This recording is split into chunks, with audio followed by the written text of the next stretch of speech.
Today is August 11th. This town of Crestone Board of Trustees meeting is being held both in person and via Zoom. Time is 9:30. To ensure timely completion of the town's business, the following procedures will be followed. All participants must keep microphones muted and videos turned off except during citizens' comments or when called on to speak by the board per section 7.3 of our rules of order and procedures. We allow 15 minutes total for citizens' comments. Each speaker has up to 3 minutes to speak. Please state your name and address before speaking. If your comments exceed 3 minutes or the allotted time expires, please send your comments to town hall as correspondence for the board's response.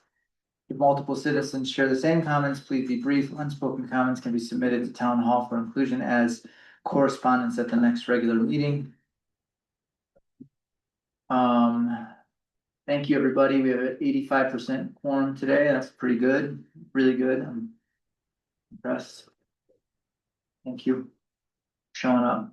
Roll call, please, Ariel. Mayor Byer. Here. Mayor Pro Tempore Paulsouski. Here. Trustee Lakai. Here. Trustee Martinez. Here. Trustee Roth. Here. Trustee Mamonakis. Here. Trustee Oglesby is absent with notice. And Attorney Seth Walker will join us after lunch. Okay, yes. Oh, yeah, vision statement. Yeah, go ahead. There's Historic Crestone, Colorado exemplifies small mountain town beauty within a community committed to multi-generational well-being. The town continues to celebrate its pioneering spirit and unique diversity through contemporary self-reliance.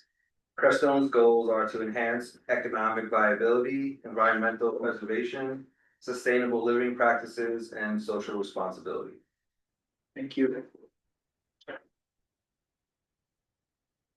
Okay, next we have approval of agenda. My only change is during the attorney's report, I would like to add executive session for the purpose of let's see, give the actual purpose. For conference with the city town attorney for the purpose of receiving legal advice on specific legal questions under CRS section 24-6402-4B.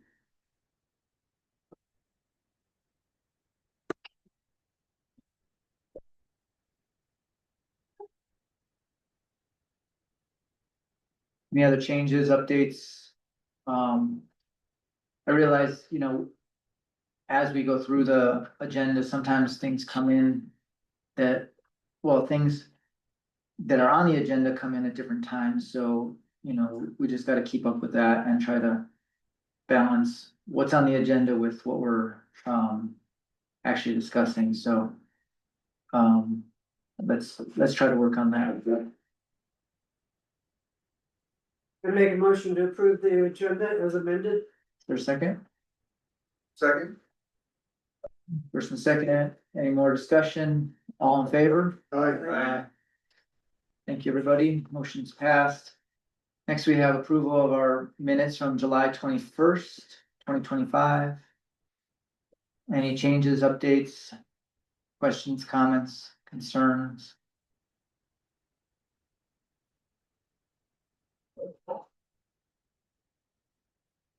So, I had one.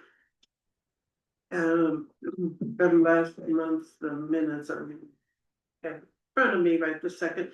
We were talking about the Reeds were concerned about speeding from their house.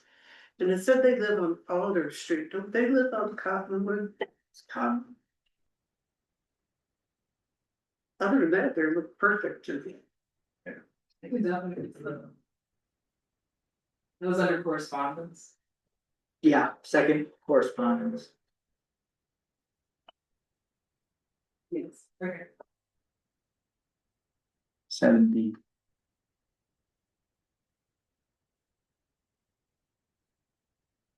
Thank you for such thorough minutes. They're very nice, fun to read now.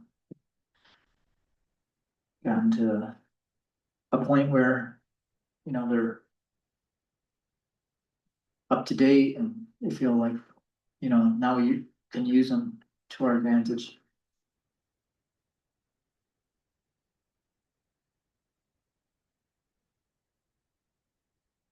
Yeah, I would entertain a motion to approve those minutes, if anybody would. I'll make a motion for the minutes of January or July 21st. The second, Second. any more discussion? As amended, As amended. all in favor? Alrighty, moving along to citizens' comments.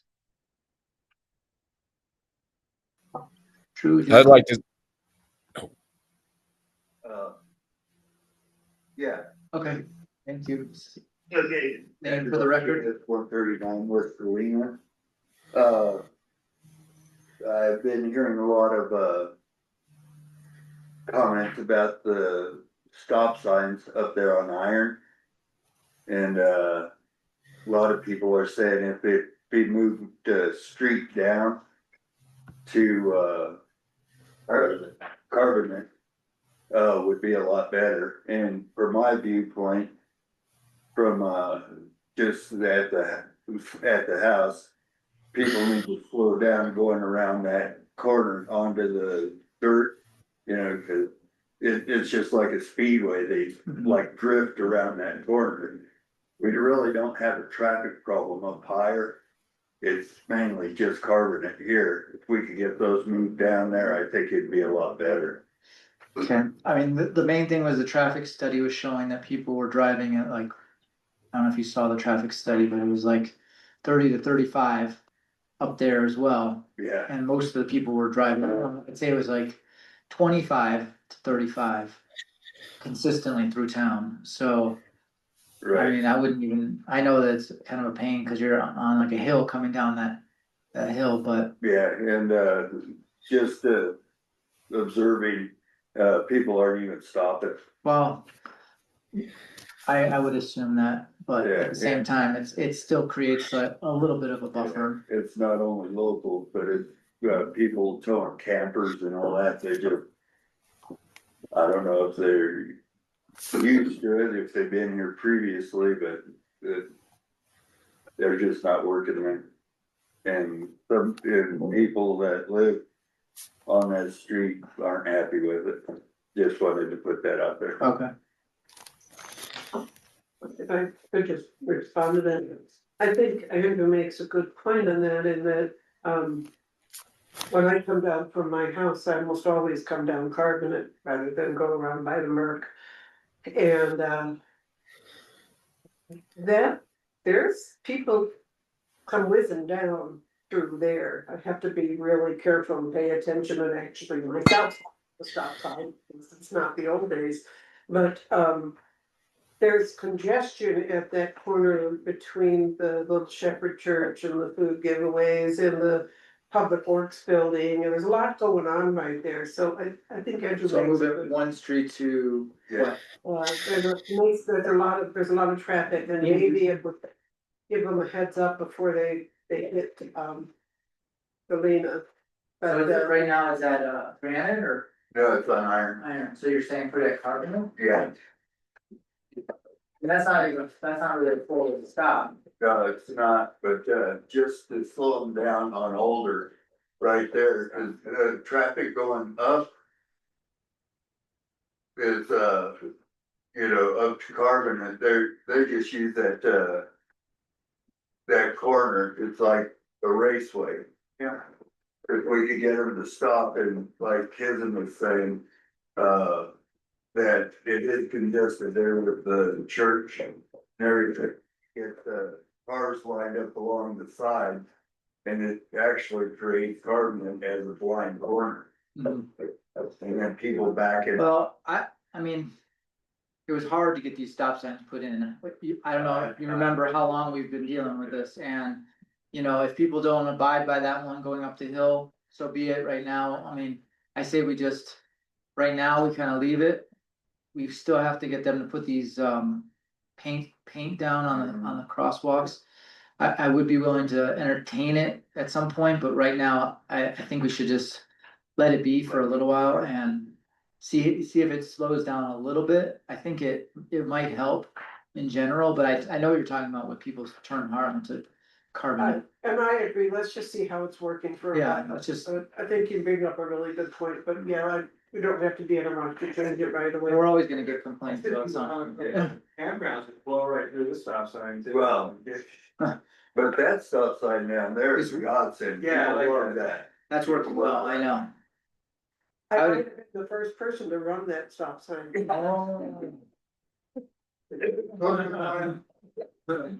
All right, yes, Daniel Gray. Well, unmute. Okay, yes, thank you. Good morning. Can you hear me? Yes, Oh, okay. This is Dan Gray, and I want to talk about the trees today and the playground. I happen to be a CSU trained master gardener, which means I'm smart enough to know I don't know very much, but I do know a few things. And when you plant a tree, it's important that the ball of the tree, which is the brain of the plant, where the base of the tree or the trunk of the tree meets the roots, that's called the ball, and that's the brain of the tree. And it's important that the brain of the tree is above grade. And most of the trees in Crestone have planted the trees with the ball, the brain of the tree, below the grade.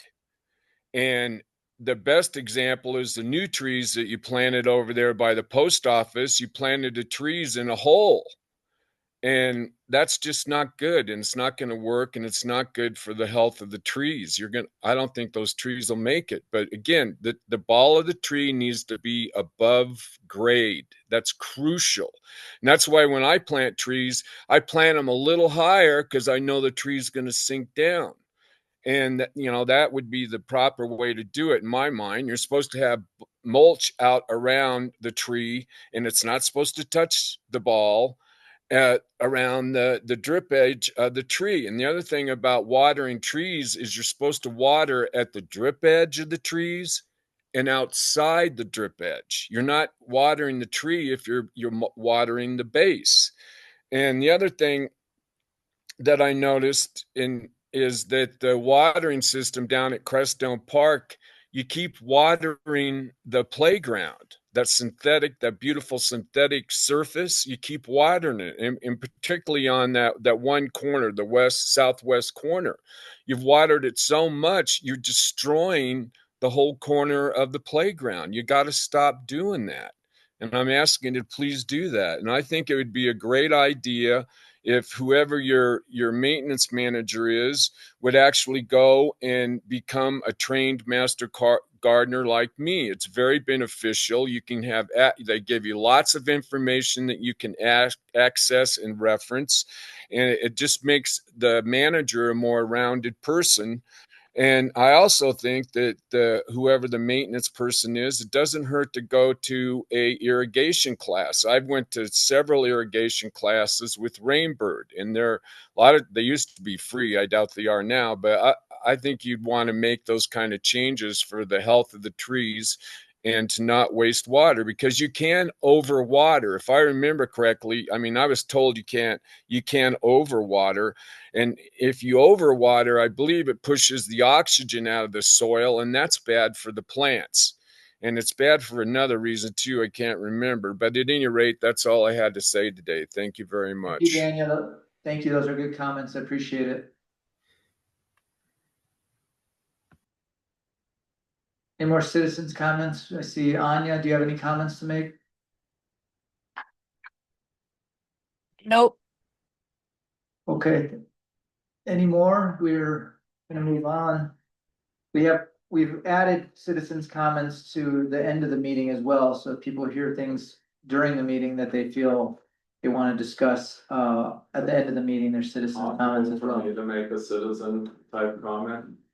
Yeah. That's true. It's about the gardens. It'll wait.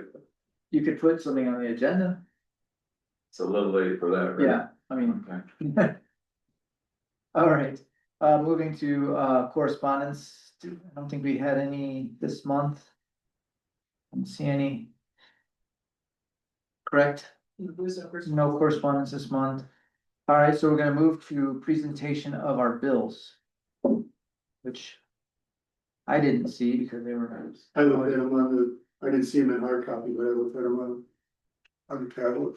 How do they look? I got mine. They're in the binder. Are they? Yeah, I I didn't- thought everything was fine. I got some too. I make a motion that we pay the bills as presented. I second the motion. Okay. Any, discussion on that? All in favor? All right, pay the bills, please. Thank you. Not too much enthusiasm in A little more enthusiasm in your eyes. that. All right, next we have treasurer's report. Thank you for the nice detailed report. Is there anything you'd like to say? Yeah, I'm sorry, I don't have a written report for you this meeting. I should have one at the next one, but just, I do have some quick updates that I did want to make. I met with Randy Sneed from DOLA as well as Desiree Sandoval, and we worked on closing out all of the remaining open DOLA grants at this time. There is one left to be closed, and I added it as an agenda item. It's the CDBG grant for the wastewater. And in order to deobligate, we need a letter that she pre-wrote for the mayor. And we need to let them know a payment plan for the remaining amount. She said that it's pretty much at your discretion. It can be any amount at any time for up to 10 years. So if you decide on that today, then I'll let Gola know and we will be closed on that as well. And I will take care of making those grant payments. With that being said as well, there was one bill that had come around for discussion again. It was also a loan payment for a grant from DOLA that had been closed back in 2008. So just to clarify what that loan payment. Or really- Was that $9,000? Yeah, and we were very close to being done with that grant as well. There are 2 more payments scheduled and the last payment's like 14 cents. So really, there's just one more payment to be made next year on that and you'll be done. Great. In our office, we're preparing for the 2025 supplemental budget, so just keep that in mind. That we'll be working on that in the 2026 budget as well, so if there are any pet projects, you could let me know and we can try to work that into our budgeting. I would also like to work on budgeting for more training as well. Like specifically, I'm looking at the code enforcement officer. There is a training in September that he could attend for $500. That is a Colorado specific enforcement class. I do like Daniel's suggestion about possibly like a garden trade. About garden training as well. Yeah, I think training for the staff is really imperative in a number of ways. I also want to say that we completed business license billing as well as hydrant fee billing last week, and this week I will complete the water sewer billing. We're going through a lot of transition in this office, so it was a little difficult getting the reads for the first time, but we did have Mateo come and teach Skip how to take those reads. Mostly it hasn't been done yet because I've noticed some discrepancies in the meter reads from the past. And I want to do a little more digging into that before I process billing again. And that's it for me for treasurer's report. Couple questions. Sure. The audit for 24, which was holding up the treasurer from releasing the funds to us for, has that been done? Do we hear from Ronnie? I haven't heard anything from Lonnie. Okay, so the treasury department still has that. I know it's not a lot of money, but they still have that money. Will you please, send just a real general email to Ronnie and just check in on status? Sure. And as far as the water billing, this round, we talked about finding out who was in the rears and then we were gonna issue the shut off. Yes, absolutely. I would like to also, I don't know if we need a motion or if we can just direct you to do the transfers that need to be done on our like balance sheet, there's transfers into the capital fund that still haven't been done, it says, let's see, I'll try to find it. See, it's, not the CDs, where is it? Okay, it says, on 30-1203 in the balance sheet. Due from general fund, it's an offset, water and sewer, and then. Due. There's just stuff that's due, that I think Andrea is accumulating into almost like a. She's keeping track of it, but there's like the money that goes from like the general fund into those accounts. And if you could just make those transfers so that it zeroes everything out, we can start fresh, you know what I mean? I do, I don't know if you feel comfortable doing that. I don't. Well, I'm I gonna- would talk to Andrea. about doing that. Yeah, because what happens is then you end up having more numbers kind of scattered on the balance sheet. And when everything is transferred and properly accounted for, then it shows the actual number of what, like we have in capital fund and also in the water fund, and sewer fund. So I know that she's keeping track, but it's also nice to actually make those physical transfers. And pretty much just like, you might ask her, like, is there anything else I need to do to catch us up on that? Because then when we take out of the capital fund, we know exactly what we have. When we buy this land, for instance, and stuff like that, so everything's up to date. I think if we're gonna do a transfer like that, then we should have it be at the direction of the board to Yeah. make sure that. I'm trying to do that now, is to give her direction to transfer funds from what's due. There's a few of them, it says due. 10-2205, 10-2210. Those are two that are due to each of those funds. And they're offset.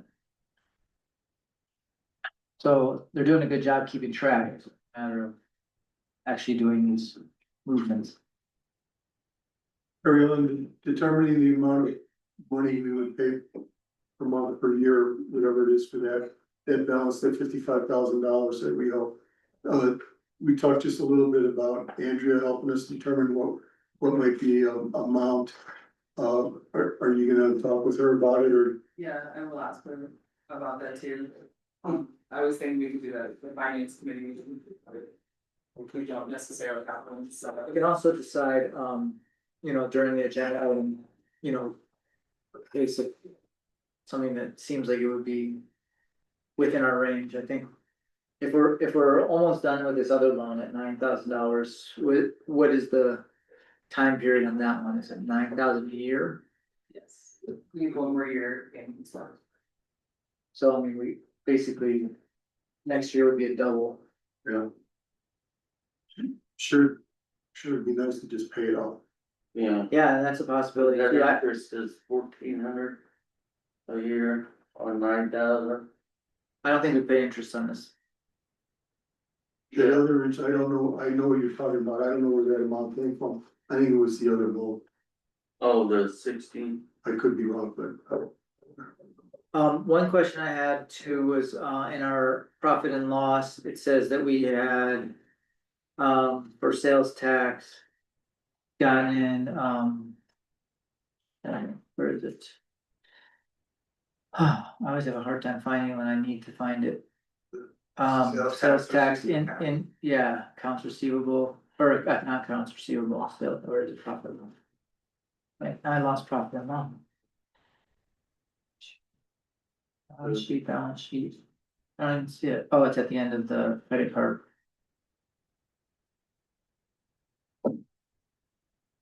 And you're gonna put those charges in supplemental budget, right? For like the training charges? Yeah.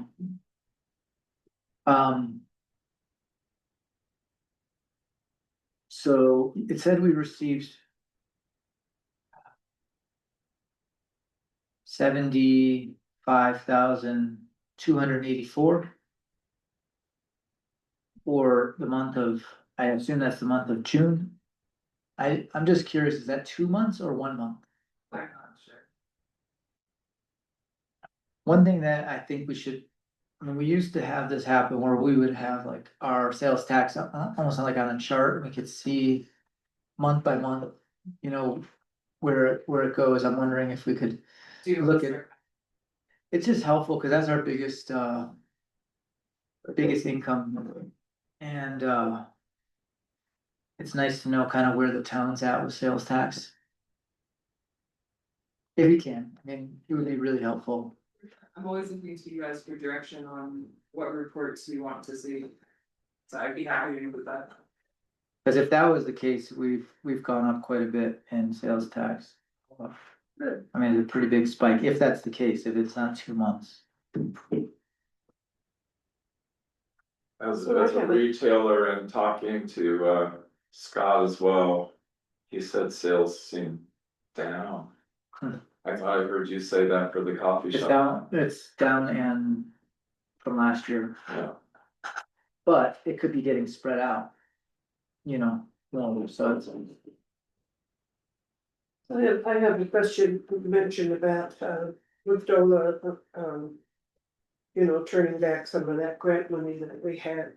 And, I don't know if anything can be held on to for future planning, or if it would require like a return and then a resubmittal. But I know that we're going to be looking at some point, hopefully sooner rather than later, of doing another water tank in town and being able to expand our water service. And that is going to take, you know, preliminary study, a lot where it would be and who would benefit, and a whole kind of engineering sort of study that I'm wondering if that would be a whole separate Yeah, application.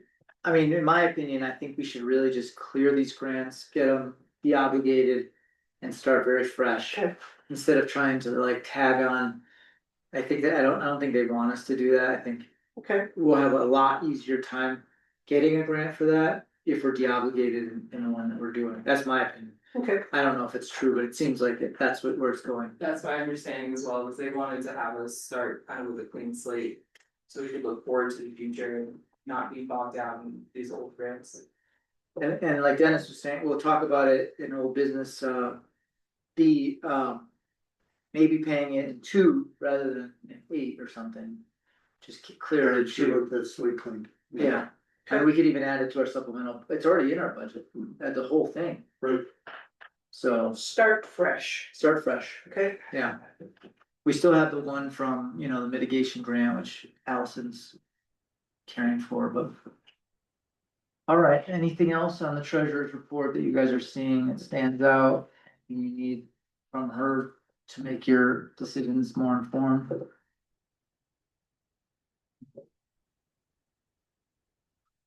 I didn't really learn all of this. So do we, no. I'm still in. Yeah, I mean, a lot of it is just kind of seeing things that stand out, you know, I mean, Yeah, sure. um, I think one round of doing the actual budget meetings would give me a little more. yeah, that'd be good. You know, the other thing that is helpful eventually, is to have it compared to our budget exactly, you know. But a cigarette tax, $52, isn't there? I personally see people buy more packs of cigarettes than would be. We only get a tiny little bit of the tax. Oh, it's not the whole pack. Oh, no. We're getting like Sorry. maybe 0.1% or something, or of the tax. State gives the main. I have it broken up in a, you know, it's really, it's like gas, it's like fuel, I don't know if you've seen all the taxes. Is there any way we could be a little more supportive of getting the marijuana tax, getting the like dispensary going now? That's why I say we could be supportive of getting it going again, or. Yeah, I Is she- totally thought it was unfair that liquor licenses paid X $400 to where the marijuana pays like $4,000. Maybe we You know, could it's review not fair. they're our both the same local tax. marijuana tax. And just, Yeah, I don't know if that's a statutory thing. And I'm not trying to become Some of- just to we have our own, reward anyone else, but it just doesn't seem fair. we have our Some own. of it is compliance with the state. Most of it is probably state compliance, but we have our, I helped make our ordinance when an application a long time ago, it's probably modified since then, but.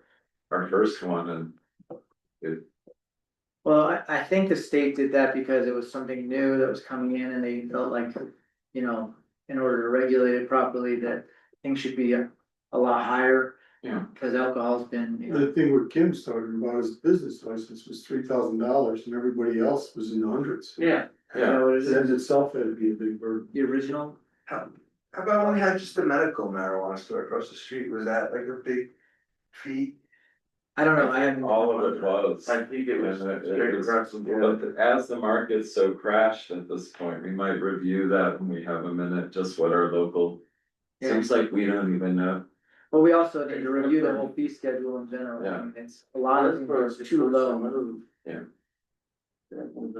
But we were getting a lot of money when it was first, when retail marijuana first happened.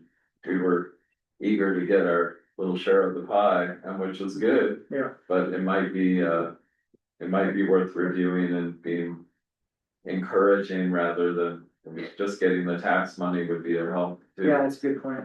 Yeah. It's a good way to. Cause I see in the marijuana tax, I see a blank spot. Well, there's $600. But that's probably the leftovers from the last. Yeah. But yes, I would agree, so maybe when we review fee schedules, which we're supposed to do at some point. I mean, the problem is that the fee schedule kind of correlates with the budget. Okay. And so we kind of have to do, and it also correlates with our attorney as well. Just noticing a yard full of weeds and no business over there. Oh, It's like, that's for fine. sure. And I think she got burned out. I don't think some think- human pooped in front of it as well, so.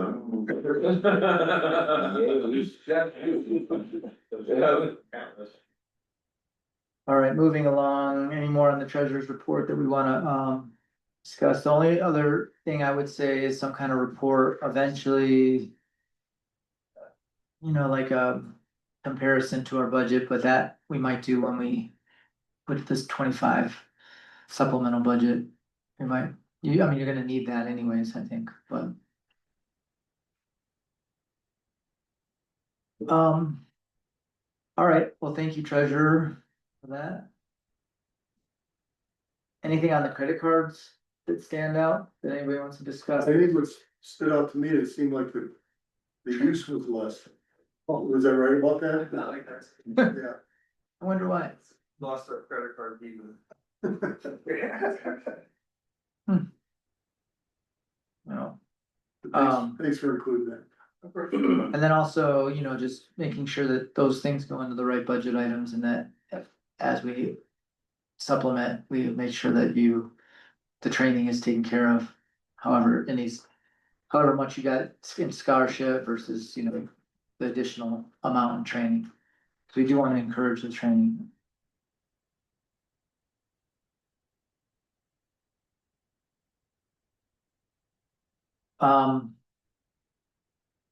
Let's move along to treasurer's.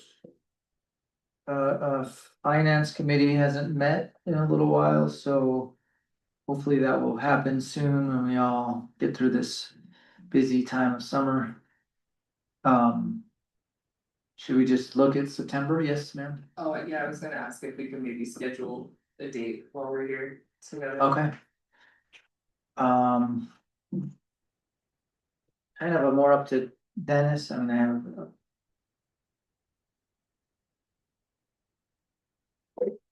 Whatever's convenient for you guys.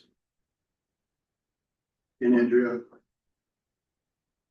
Maybe I could talk to Andrea, but like my next week is pretty open.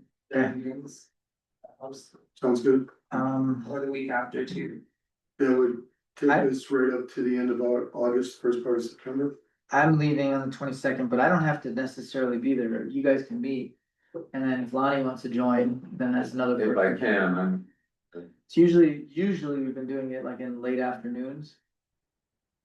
Yeah, I know it's hard when you're, yeah, I got it. but at the same time, if you can make it, that would be great. I would like. And then I don't have to show up.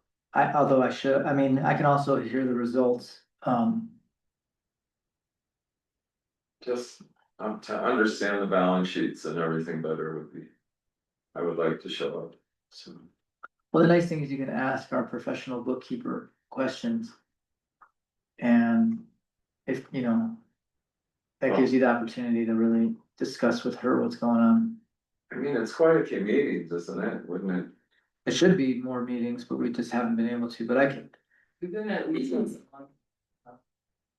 I would prefer meeting in the early part of September, but, I can also meet the 22nd to the 28th. I'm out. How does this interface with the next year's budget meeting? Well, if we can get the supplemental budget done, we'll have a better idea on what we're gonna do in 26. Actually, we should have started on 26 last month. But everything's just been backed up. So it is the finance committee that's doing the budget, Finance committee is kind of the budget, is the budget committee. Okay. yeah. Yeah, and as Ariel said earlier, if there's any items, public works wise or whatever, that you see out there that you think should be added in the 26, it's not too early to get that stuff together. And we can get some cost estimates on it. And the main reason why the 25 budget is so dependent on the 24 audit is because of this very simple number that, or not simple, very complex number that creates the starting balance. And that's, Right, we never had a proper number for that, Yeah. so.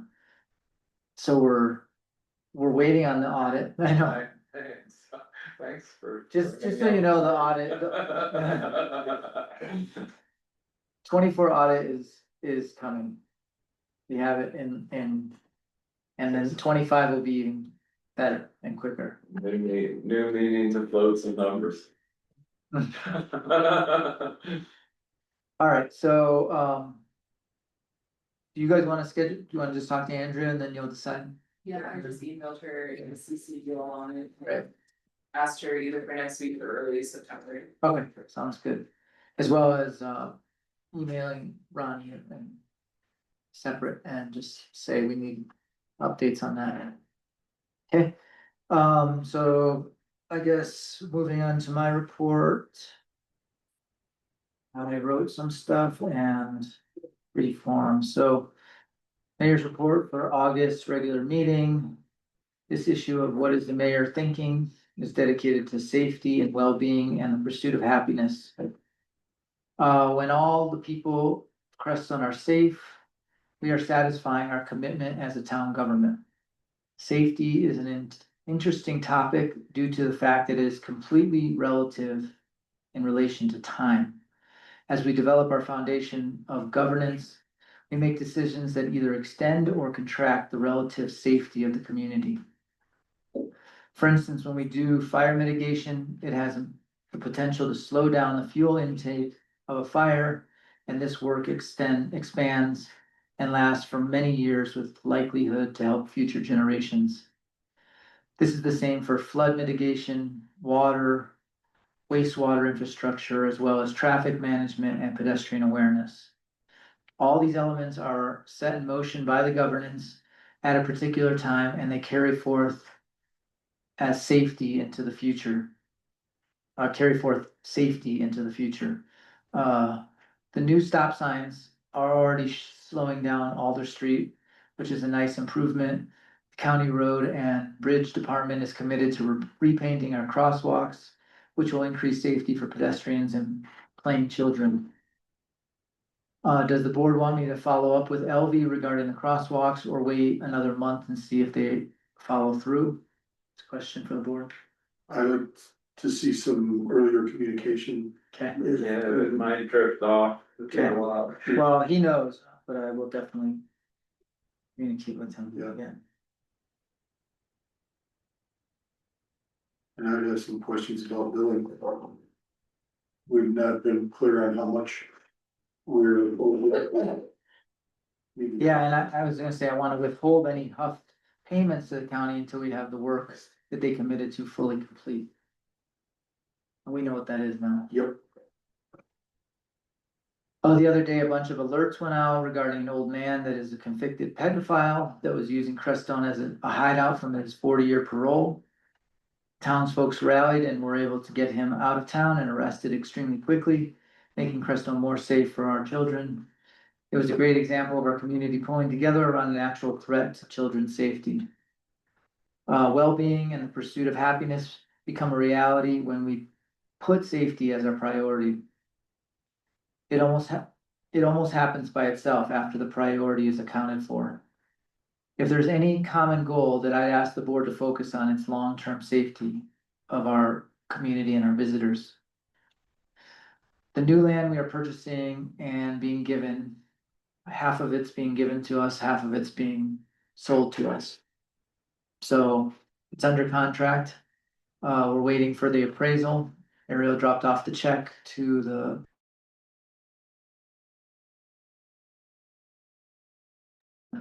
It's a appraisal, Yeah, there was a up to $700. appraisal, That's already paid. already paid. You have to pay in advance and they come and do it, so that's already been paid, yeah. And there's a few extra costs that we added on to it, but yeah, I think it comes to 10,000 per lot. Per individual lot, so 7 lots by 73,000, so. We'll see what the appraisal comes out of. I mean, that's what they're gonna be writing off, and that's why partly why they're doing it. If people are interested in walking this land, this new land, or the land purchased in 2022, please let me know and I'll direct you to it. Both of those pieces are nice and worth the walk. And they're owned by the town, so. Over the past few weeks, Allison McClure and I met about the county sales tax grant. Regarding the more safety stuff in town. She wrote the grant and filled out the budget. However, in the last minute, she realized she needed 3 letters of recommendations. She was able to pull together 2 of them, but the time ran out on the 3rd one. So now we will carry all this information over to the next grant cycle in February. I was a bit disappointed, but realized that most of the work won't be available to pursue until next spring anyways, so we will relook at the grant budget and adjust it in February, for February. Allison has received 2 proposals for the fire mitigation grant. Neither of them will work in accordance with the RFP that went out. She is talking with the state to find out if she can pull together a team that can do the work since there was no legitimate proposals within the deadline. Allison has been doing a fabulous job administrating and managing this grant. When we get to the point where grants are funding projects bigger than our staff can handle, we will need an in-house grant admin that can execute all the requirements and qualifications of the various grants. I wrote an email to Thomas Cleary in regards to re-looking at the road structure and the land swap idea. He didn't reply, so I'm assuming that he is extremely busy with today being the first day of school. I'm hoping that we can continue our brainstorming and get an IGA in motion that carries forth into an annexation, subdivision, rezoning, redeeding of the land swap, for the land swap. It's the closest we've ever gotten on this project. You have any questions on that? I talked to Thomas this morning, I don't know Oh. if now's the time to. Okay, yeah, He said, his lawyer said, no good, that there has to be the assessment, the 20, remember we said there has to be like the first like $25,000 assessment or something done on the land, and that's what he was saying his lawyer told him he needs to do, so come up with 25,000? to do the assessment first. Not the, phase 1, phase 2 environmental. He told me like the survey assessment, I think it may be of just this morning I dropped my Okay. daughter off, he was telling me that it needs to go back to the beginning to do the assessment that we talked about at first. Okay, Does that make sense? He said it was a $25,000 cost. yeah, I don't know, okay, so what are they still thinking about? Cause what they were talking about was contributing that money out of their pocket and then we would pay them back in like a a piece of the land. Yeah, I don't know, he was just telling me that, it's like, it's a no-go, I talked to my lawyer, he said we have to go back, he said we have to go back to the beginning and do the assessment first, before we do the deal, or that's what he told me. Okay, well, hopefully he'll come to our next planning Sorry. commission meeting and, we can discuss that, but he hasn't contacted me at all. Said he came to the planning and zoning, but. Oh, Okay. yeah, we had to cancel that. Yeah, he didn't know his plan was. Shoot, okay. I didn't know. So, yeah, I would like to follow up on that. Maybe we can, I'll meet with him the next week or so. If you talk to him again, just say, I talked this morning, I was like, do you want me to mention it to the board? He's like, yeah, you can mention it, if they bring it up, but then once you brought it up, that's why I said. okay, Sorry to interrupt. oh, we'll have to look at that. Some of the items that we need to decide on as a group is how we want to move forward with our public works department and whether or not we want to advertise for another employee. We need to, how we want to deal with Dana's seat. I think, if you miss 3 regular meetings, it automatically defaults a resignation. If not, we need the resignation. I would have Ariel check on that and just see what the time period is for missing meetings. Or if she wants to just, or if Dana wants to put in a resignation. Dana has been dealing with an extremely unfortunate circumstance that has pulled them away from Crestone. We might not get a response, so we need to decide the next step. I want to thank our staff for hanging in there during the times in between our meetings. Like I always state, you are our hands and our function that makes the whole organization work. I'm very grateful, and I think the whole board is grateful for the hard work and commitment. So in a second, I'm just gonna bring up a few more topics, and then Mayor Pro Tem Pazlusny is gonna give his report. Cemetery is still in motion. We approved the road plan and now gonna move on to the plotting. And so hopefully the engineering company will have something in the next month or so for the next meeting, and then we have one meeting with them to really discuss stuff. So we have to set aside some time for that, either during one of our meetings, regular meetings or a special meeting. And make sure that we are happy with what's been created. I'm gonna be going away in the late part of this month, so on the 25th, we have a Board of Trustees special meeting. I don't think we need that necessarily. If we do need it, then Mayor Pro Tem Pazlusny would run it. So we have to just decide if we want to have that meeting or if we want to just carry it over to September, which would be the 8th. If there's pressing items, you can also see as we. Yeah, I don't see a problem with postponing it until you get back.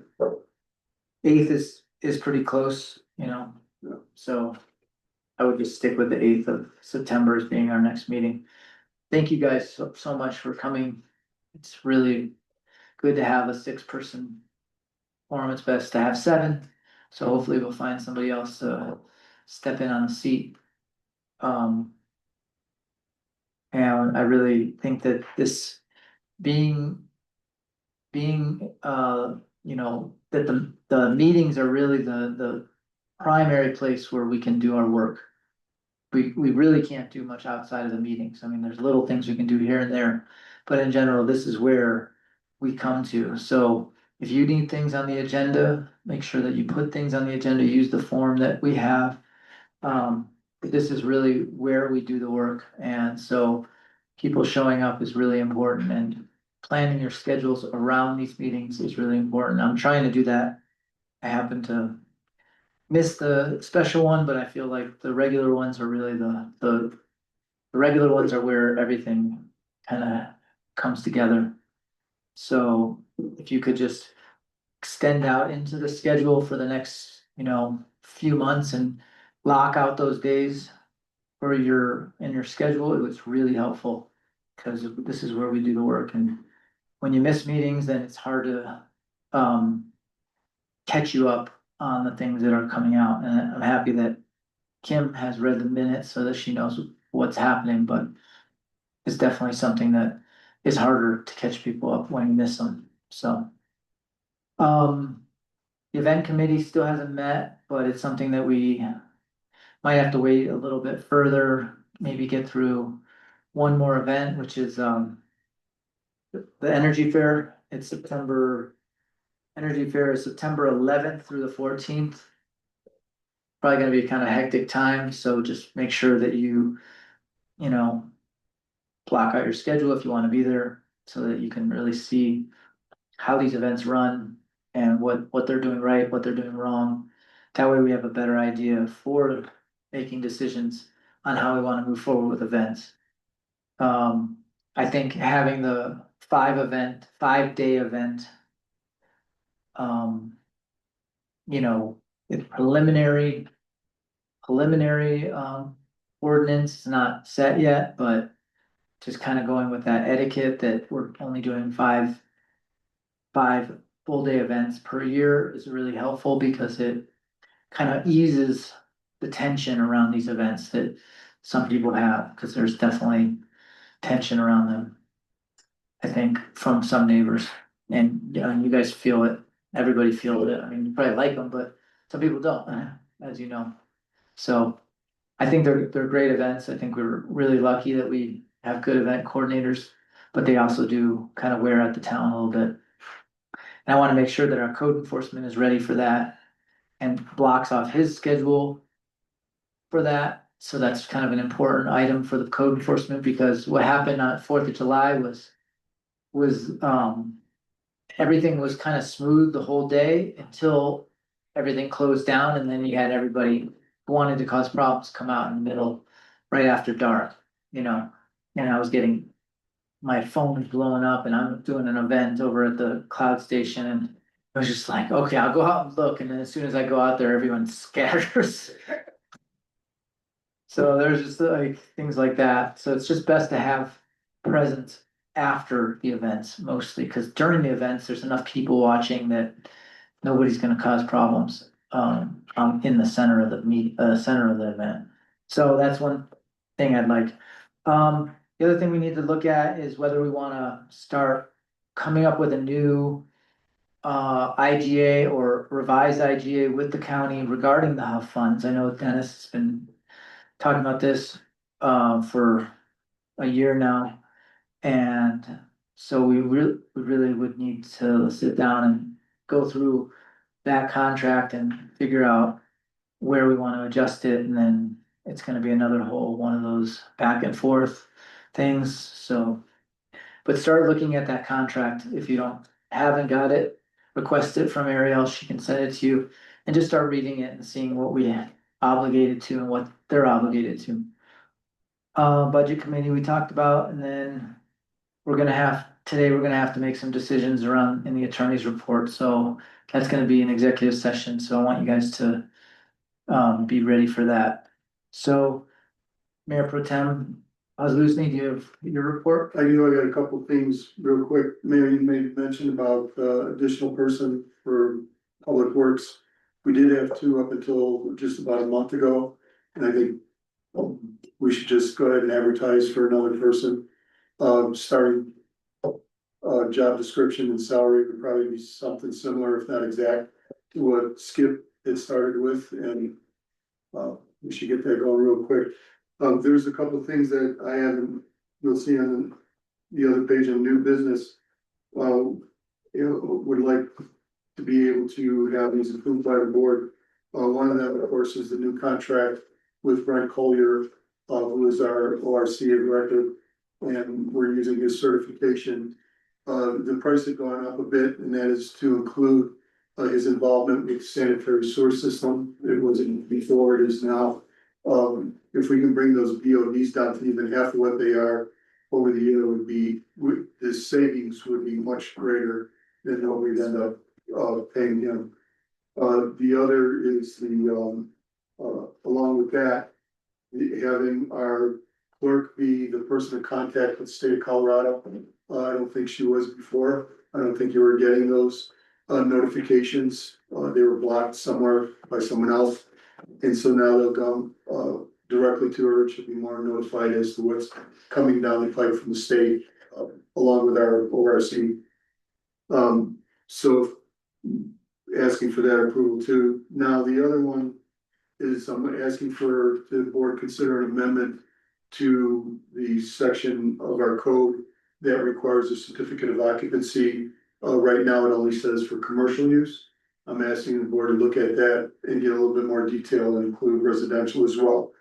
I think it's something that we need as situations in the world change and developers may or may not come in. But right now we have an open book as far as what anybody can or really doesn't have to do. It's compounded by the new project that we've got in with Living Wisdom. We don't have any bonding power over them to make sure that they complete the project according to where they said they would. It's pretty much open end for them right now. And the only thing that we would have to give us a little bit of security would be the certificates of occupancy. And Although it does say in the PUD they need a certificate of occupancy, so we do have that protection. Right, and also in their agreement, they said anything that would came in afterwards, that they would honor any other updates of our own. But I checked on that, and it does say in our plan unit development code, they need a certificate of occupancy. You know, and this, if you look through this and if there's anything you wanna add or whatever, it says what documents that we should have before the seals are issued. And just wanna clarify, this doesn't necessarily, when you read through it, all of this would not necessarily apply to anyone who's building a one-time homeowner type project for themselves. Although a certificate of occupancy would be necessary, all these other requirements as far as engineering and that wouldn't apply. But COs, the nice thing about them is then everything, it's sort of like you close out your permit and you bring everything and then all it is just like, okay, you've done everything you said what you were gonna do up to our requirements, which isn't much. I mean, you're really just state plumbing, state electric, and make sure you're tied down to the ground. Yeah. And that you're following the zoning laws, and so we have a very minimal amount of stuff, but to have that last signature thing, you can occupy your structure is kind of important. I just there's an irony in that for me because I think many of us, kids and me. Yeah, I know. We've come in and outweighed this place into being, you know, so. That's great. Anything we can do to keep a spirit of liberty is still on my plate. Just to be individual liberty versus safety, like your mayor's report. Government would occupy itself with safety over and over again. And but if I'm honest, what I hear more in my personal crowd is that they would like liberty to exist. So you know, working out a middle road between liberty and safety would be the way I would frame it. I'm just to be bluntly honest, you know. There's another thing that you can include in there, and that's the use of public money. Which is private money initially, the Let me private finish, people are please. paying. Let me finish. Yeah. Yes, Sorry. we have situations that have happened time and time again where public money then had to be used to correct something that someone had left behind and didn't do. correctly. I acknowledge And- that. Yes, so And it's more than just the two. but it is the people paying towards the government generally, or at least that's the way the system's designed to be. It is the people's responsibility to support the government, and it's really their money. And Yes, and what I'm referring to is not the government, but some outside contractor who might have screwed something yeah, up. and then when it comes to larger contractors, I agree that we need to watch out for the town and the individuals a lot more. So that's partly what he's referring to when it. But we were. You know, it's not gonna be a renegade contractor coming in and building 50 units. Okay, so let me state a certificate of occupancy when somebody may come in. And when I left the town council last time, we were working on the ability for like a homesteading. Ability for people to come in and work on a different basis. Yeah, And if we have both of those things in place, that would be fantastic. I do agree that when a larger project comes in, we need to have more measures in place and to manage that and. so for instance, the county wanted to come in and do the low income housing, I think it was 28 units. Uh-huh, And If I may. yeah, So I think this is something we have to be extremely careful with. Because if this was in place, all of us who built our houses 30 years ago would not have been able to build our houses. How do you see that? I don't understand it. So we do not have on the books that you have to have either water or electric in your home. We only require that you have legal sanitation.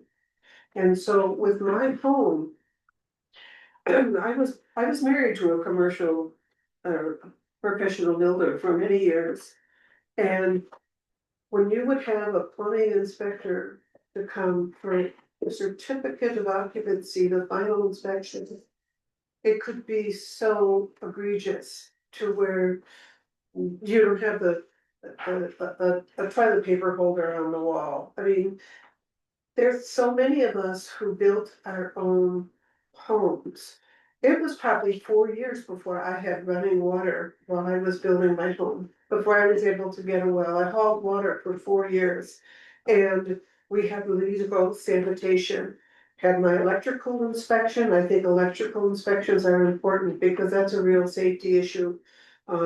Especially if you're later on either gonna be selling your property or you're gonna be renting your property, I think that's a real safety issue.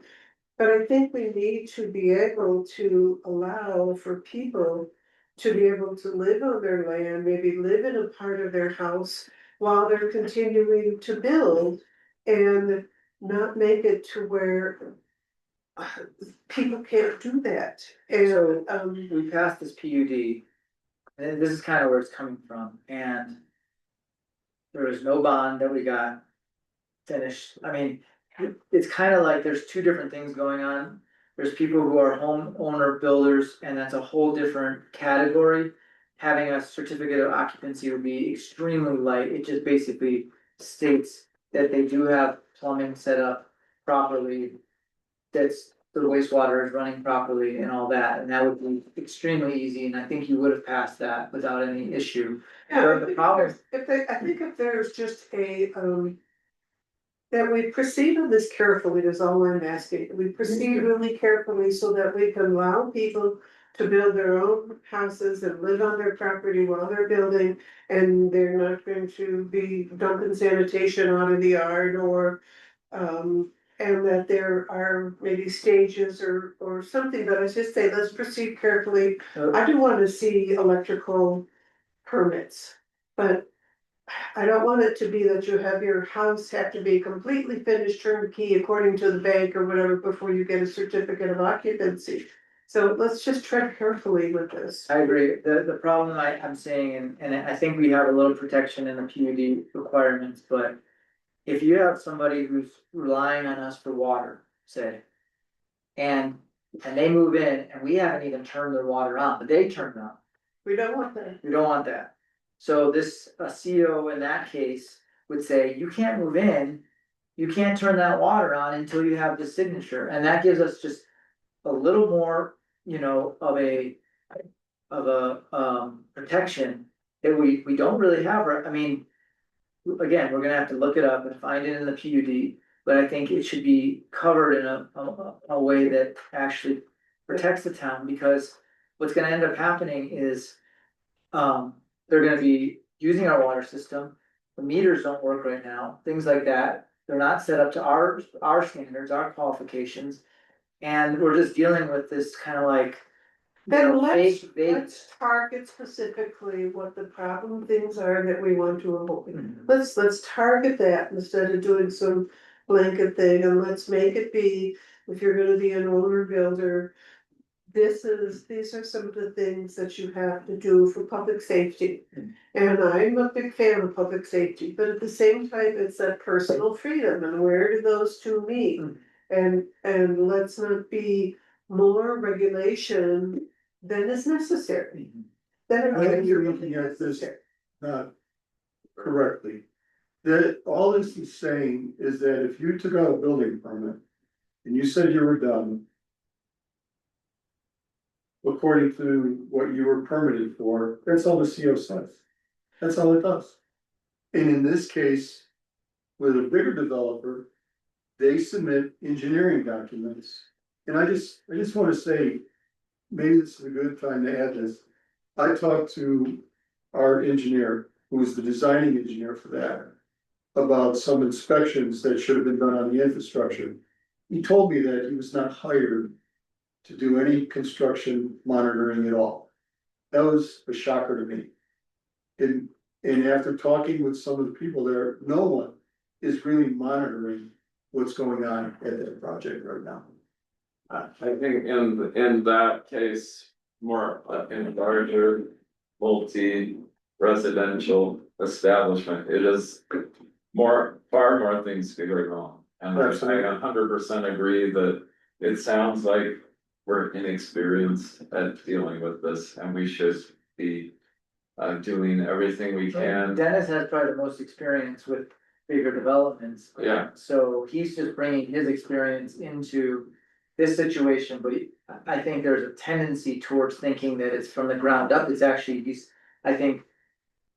Trustee or Mayor Pro Tem Pazuski is actually bringing it down from the top down and looking at it from like what you've experienced, where, you know, things can go seriously wrong. I actually, at this point tend to agree that we are probably in too much ignorance about our first PUD up on the hill. Yeah. You know, and probably need to know what's going on more and do a better job with dealing with the company overseeing the construction of that. So in that case, I would like to have Ariel reach out to their board and see if we can have it And be. I think things like multifamily or PUDs, they have to be built totally according to the state code. I think that's without a doubt when we have multifamily or commercial or we have that. And I understand the concerns with residential, because I don't wanna see somebody build a house and then sell it, and then somebody else owns that the structure is totally insufficient or dangerous, or foundation's bad, or the electrical was never, we don't wanna have that. But I just wanna have it, that we find a place where a person can build their own home and maybe live in it while they're building. And to make it to where we can, as part of our own mission statement, embrace that sort of a home ownership sustainability. Not everybody can take out a mortgage for $500,000 in order to build a house, and we Well, need this to be able. doesn't interfere with that at all. I mean, I don't wanna get off track on this because Right. that's where it seems to be going. This doesn't interfere with anybody's civil rights. This doesn't interfere with anything that, any innovative type of construction anyone wants to try. All this is saying is, I'm done. I built it the way I said I was gonna build it. We agree and issue a certificate of occupancy. That's all it does. So the mayor had started saying something about, the clerk contacting CPC. Well, let's work out. And let's, Let's have some. we have some issues there that we need to address in the infrastructure that we need to talk to them about. So we could easily put in our code that you're gonna state if you're gonna occupy a building under construction in the building permit or something like that. Like we could resolve some of these things pretty easily. The other thing that has come up that I saw during this like mitigation grant is like our northwest corner of town. Yeah, There's a lot of intrusion onto the town public right of way. And we wanted to come in there and actually do some mitigation on our right of ways, the town's right of ways. yeah. But the overlap up there is just absolutely insane. Where is this again? Up in the northwest corner of town. Yeah, where is that where the roads kind of It gets real narrow, Narrow, so it's very hard for them not to intrude on the public right away. right, but there is some areas that would have been more easier, like going up, Cottonwood, yeah, I believe it's Cottonwood, no, it's one more street, it's, what's the next one down? Cedar? Willow. Willow.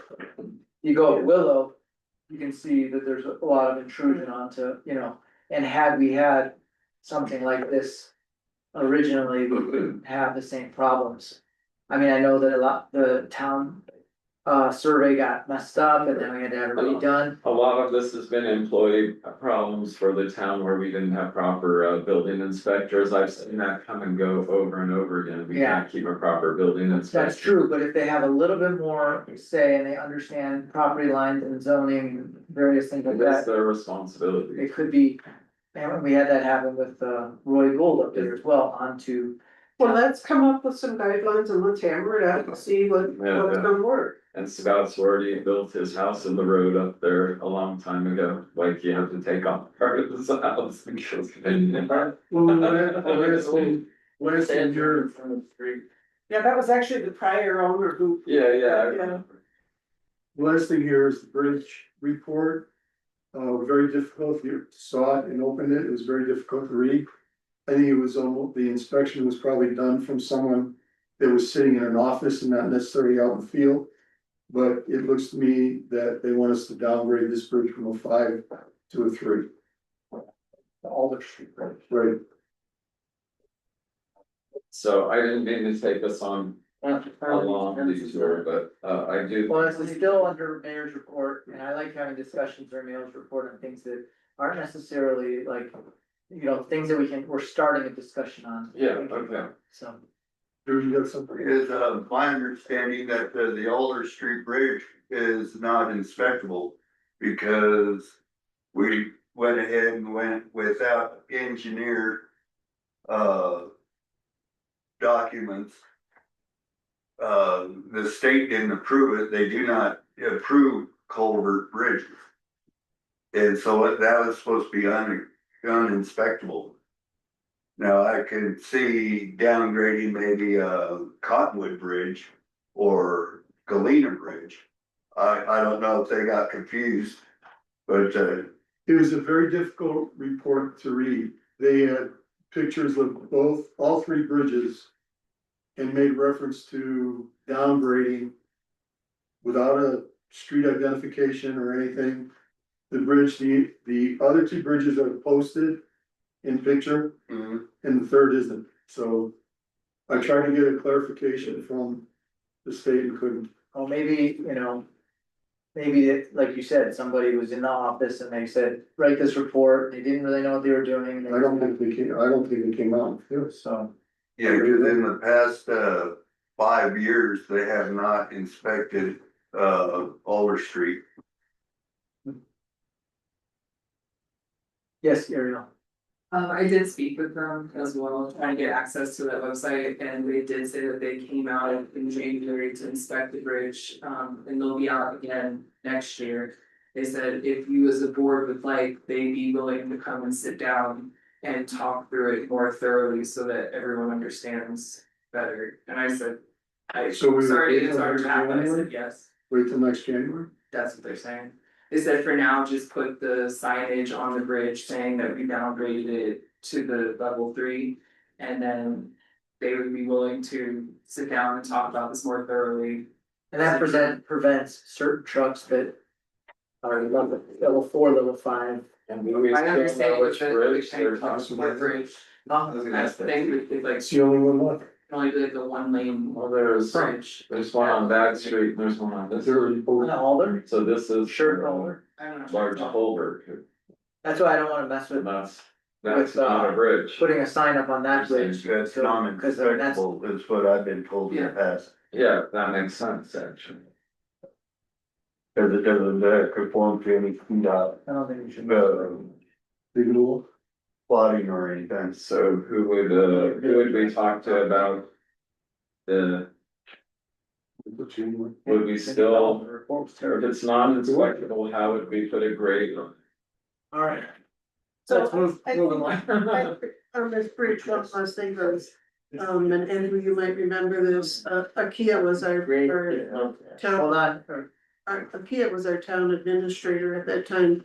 And this culvert bridge was put in because the Elder Street Bridge was in such bad shape that this was put in, was supposed to be like a temporary bridge to have that on there.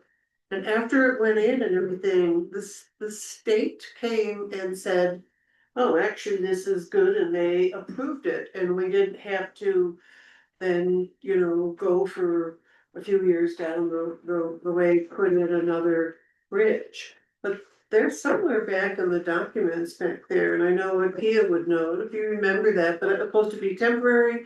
And then the state said, oh, no, this is actually gonna work for you guys, and we didn't have to then put in a bridge. so my suggestion is, because this report was pretty confusing.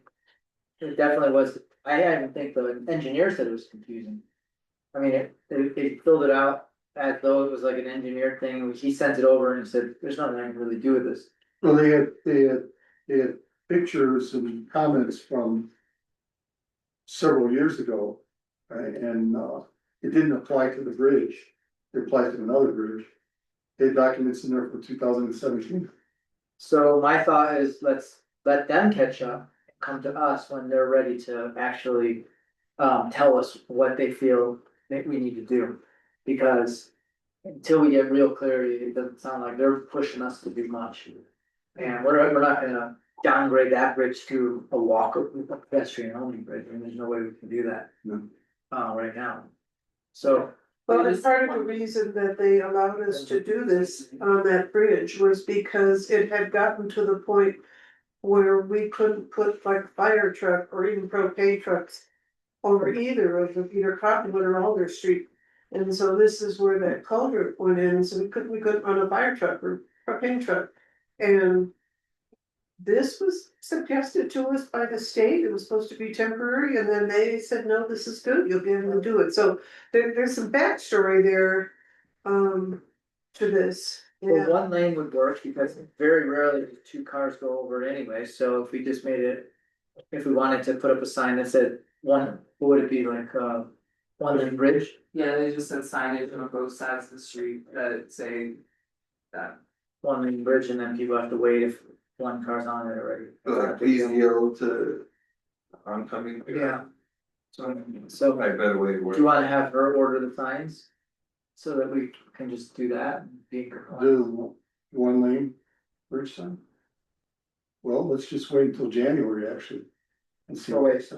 Okay, We'll get their direction. alright, They're the engineers. In the meantime, should we put the level 3 on the bridge? should we have that sign already? They said that we should. I talked to Skip last week and I think he said that he had some signs stored away somewhere or found some.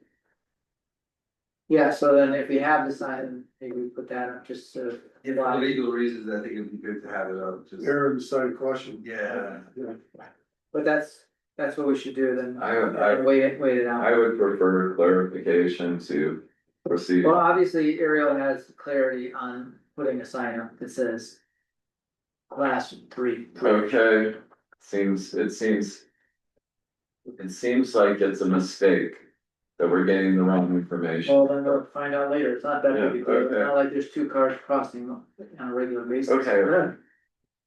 Just, I mean, it's just kind of like better safe than sorry right now, yeah, and then, If we put it less than it is, that's fine, but if we put it a higher capacity than it is, and someone bridge, someone falls through. yeah, yeah, we're doing our due diligence then. Yeah.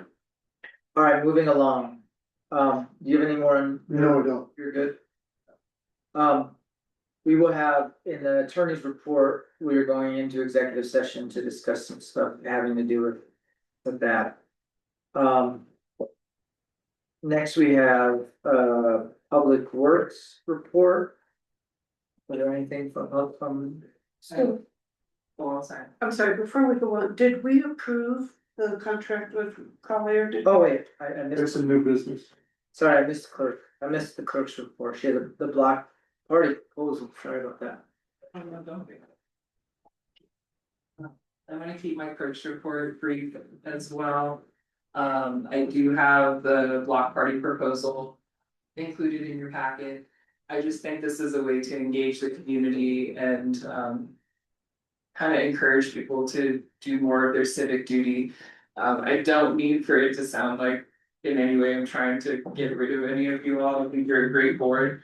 I just have heard from a few people talking about like not running next year, so I do have concerns about not having a quorum on the board, because then the state will come in and take over and make decisions for the town of Crestone if you don't have your 7-member board of trustees. So just looking to get the town kind of engaged and thinking about maybe running for the board, which is something I generally do on the daily anyway. So I do have some people who might be interested, and this would be a good way for them to view and talk about what it's like, you know, board. Yeah, so if we have only 6 people for like 3 months, is there a time limit to where the state could come in? Or? I'm not exactly sure on that time limit there. I've just been warned over and over again in my many travels that if you don't have the 7 people, the state will step in. I did hear that with Sawatch, they got down to a mayor and 2 trustees, which didn't, and then the state stepped in. Oh, that's just 2 people. That was pretty recently. So they I supposed mean, to a have 7 few years ago. and they only had 2? They had 2 and a mayor, and then the 2 stepped down, and then they were left with the mayor. They were making illegal decisions, like I think. But the state steps in and tells them how they can make decisions, Yeah, which is, okay. has to do with like signing checks and Yeah. keeping the town going, but we don't wanna even think about I that. don't need to do that. What we wanna do is figure out for Dana's seat right now, how to fill that seat, if, you know, with timing, we wanna make sure that, you know, that anybody who wants to run can run, Yeah, that our noticing is proper. Obviously, you know, it's hard because there's not that many people who actually wanna do it, but this provides an opportunity for people to at least get a feeling for it, you no, know? it's a lot of seats that need to be filled, like 5. Yeah, it's all of the seats except the mayor's in April. That will be up for reelection. 5. And I had it 6. I think even if you appoint someone, the seat, her seat is still up for election Right. in 2026 as well. It's up to you, I don't know. So everyone's up for election but Benji. And Benji, when he was elected, he had the most votes, so he got a 4-year term, whereas everyone else had a 2-year term, so we would be up at our 2 years. And you can do that, like with six seats up? If there's anything we could Maybe a do as a 6-seat board, election. Well, if there's anything we could do as a board to make sure this many seats. In our protocols that can make sure this many seats aren't up for. Yeah, so that's how it would be that, and Kizen has referred to that before, where you take the top 2 or 3 people and those get 4-year terms and then. The then next, 2-year terms, huh? and then there's 2. Then 2, and then 2 2-year terms for Right. the next 3 down. And so let's see, me for instance, I've served 2 4-year terms. I can't run again. No, there's no term limits. All right. Yeah. Well, you know, I wouldn't mind, you know, I know Lonnie's reluctant to be on the board. And I'm also reluctant, and I've got some health issues I need to address, you know, soon. But, you know, I have no problem with. You know, staying on the board until there's somebody better. But I don't wanna lose, you know, go and have the state pop in and say, we're gonna take care of Well, you. my suggestion is, when the time's right, we make it easy for people to run. Right, And the best way is with those, initial, what are they called, petitions? The initial petitions are really important because that gets people kind of excited and they go out and look for support. okay, I have another idea on that. Okay, we're not Congress, we can't give ourselves a raise unless there's a brand new board. if it's on the ballot. Right, you can vote And it. I think it would be an excellent incentive, number one. Number two, there's several meetings every month. Whether you're on a committee or not, we have 2 meetings. It's just not cutting it, and it's not a good recruitment tool to say, here's your $99.72 or whatever. I think that should be on the ballot with the elector, the potential candidates. So that would be something we put on the agenda, we make a motion for. But the public has to vote on that, because we can't vote ourselves a raise. The public has to do that, and with a new board, we can get away with that legally, I believe. So I agree with you about a pay raise, for the board. Cause we put in, we're not just one all day meeting, it's true in other special meetings, but, the board. The existing board, like other than whoever's. So everybody except like right now, every seat is up except for Benjamin's. The board itself actually can vote for an increase. Doesn't have to go to the voters, it could go, the board can vote for it. And since everybody's seat is up for election, other than Benjamin, this board could actually vote on it. So let's say there was only 3 people who were coming off, the 4 remaining could vote. But nobody is guaranteed that you're gonna win the election. So your term comes up in April, all of us, we could vote that the new board gets paid X amount of dollars, and we could make that decision. Cause our seat, if any of us rerun again, is not guaranteed you're gonna be elected, and that would be a new board. But somebody like Benjamin, whoever is guaranteed for another 2 more years, they could not vote on that. So let's So put that that's on the something- agenda for the September meeting, Yeah, I think As that's far a as, good idea. a specific agenda item that we can make a motion and make action on, Or maybe something we could talk to the attorney about. possibly. Well, you'll see during the. And I'm just, as far as we can, I would rather see the people motivated by trying to make sure we have a good town rather than financial incentive to be on the board. I mean, Well, that's there's Well, that I too. concur, this is the first time I've ever been. right, right. But I just think as far as we can get incentive, otherwise it's better if people are motivated by. I think it just has to be like a fair amount that feels good to us and also feels good to the people. I'm just putting my opinion out I there. would We can't get people otherwise, it's kind of a forced issue, but, you know. Well, it if still we can't can be get like a people pay. interested in serving, being public servants as much as possible, I'm in that camp, so. Right. So. Nobody's been on this board for the money. But we're talking about it, so. Yeah, let's do 11 o'clock, let's take a quick break in between and we'll get back to the report as soon as we're bathrooms and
Hello?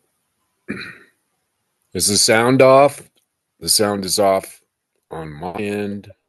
We're in a break right now.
It was basically like, Some point we should talk about yeah, okay. philosophical. Did you want to rebut them or something? No, I just say that, that's no bar, I didn't think I finished it though.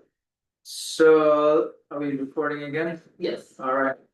So we're back in session, it's 11:10, and we're gonna go right back into the clerk's report and her idea for this community block party. It's really sweet. We haven't determined a date. Again, that was one of the things I was looking for a date from you guys and to make sure the timing was okay. Really, it's just supposed to be a meet and greet. I would like to put out election materials so people can start thinking about that. I have an event planning business, so I'm really planning on running point on all of this. This is very easy. It just involves a bit of cooking. I'm gonna conscript my husband into doing some music. I've got games and things that we can put out. We have tables and chairs in town hall that we can use for this. If you like that flyer, I would go ahead and start using that for marketing, and I would put it on Facebook as well as, I go to generally the same spots in town. It's the Merc. It's right out here outside town hall. It's a liquor store and post office, and then the Cloud where I would do your marketing. I also have a food handler's license, so I can do the food for you. I would like to also have you guys pick a rain date for this, just in case. Probably won't, but just to be safe, because I don't have an indoor space to put us in at this time. And then I'll probably need a couple of volunteers. It doesn't have to be you guys, but if there's anybody interested in helping me, I wouldn't mind like 1 to 3 people to help out with this. So, Sounds good to me. That's good. sounds good. So I'll date, move forward and you guys tell me a date. I think a Saturday would be. Saturday in September would be good. We do have the Energy Fair, Saturday's the 13th. 6th, 20th, 27th are the Saturdays in September available. 20th might be nice, the week after Energy Fair. Or 27th, give it 2 weeks, I don't know. Is that too late? I mean, those are nice dates. Yeah, I don't think it's too late. It's really, The only thing is going till 8, we should check on like if we, when we pick the date, what the sunset is. So, and then also, I was thinking you might wanna conscript somebody to help you cook too, instead of you doing it. So that you can be more available for people. if I'm anyone pretty had good like a cook. portable grill, that would be really nice. Yeah. There is one. I have a good grill. Somebody could use, and, That would be cool. Cause then we could grill on the spot yeah, instead of like we make. Scott ordered it for the 4th of July. And Is it gas? he's pretty happy. with Gas, it. Yeah. gas food? Yeah, We just make sure that you have enough gas when you're, maybe have the town. Yeah, Hot air I plant. think towards the end of September seems nice, get past all the energy fair. 27th. I'm in. The 27th? I'm much later than that for sure. Yeah, Okay, then I will go ahead and start, and is the flyer okay? yeah. Perfect. It's a little unspecific on the spot. I know it says, it's pretty obvious because it's a town government, but it just says downtown Crestone, is that all it says? Well, we can adjust everything. Yeah. Yeah, I did put I'll put town hall park. For having that. Cool. Let me know what you want me to do. I can cook, you want? Okay.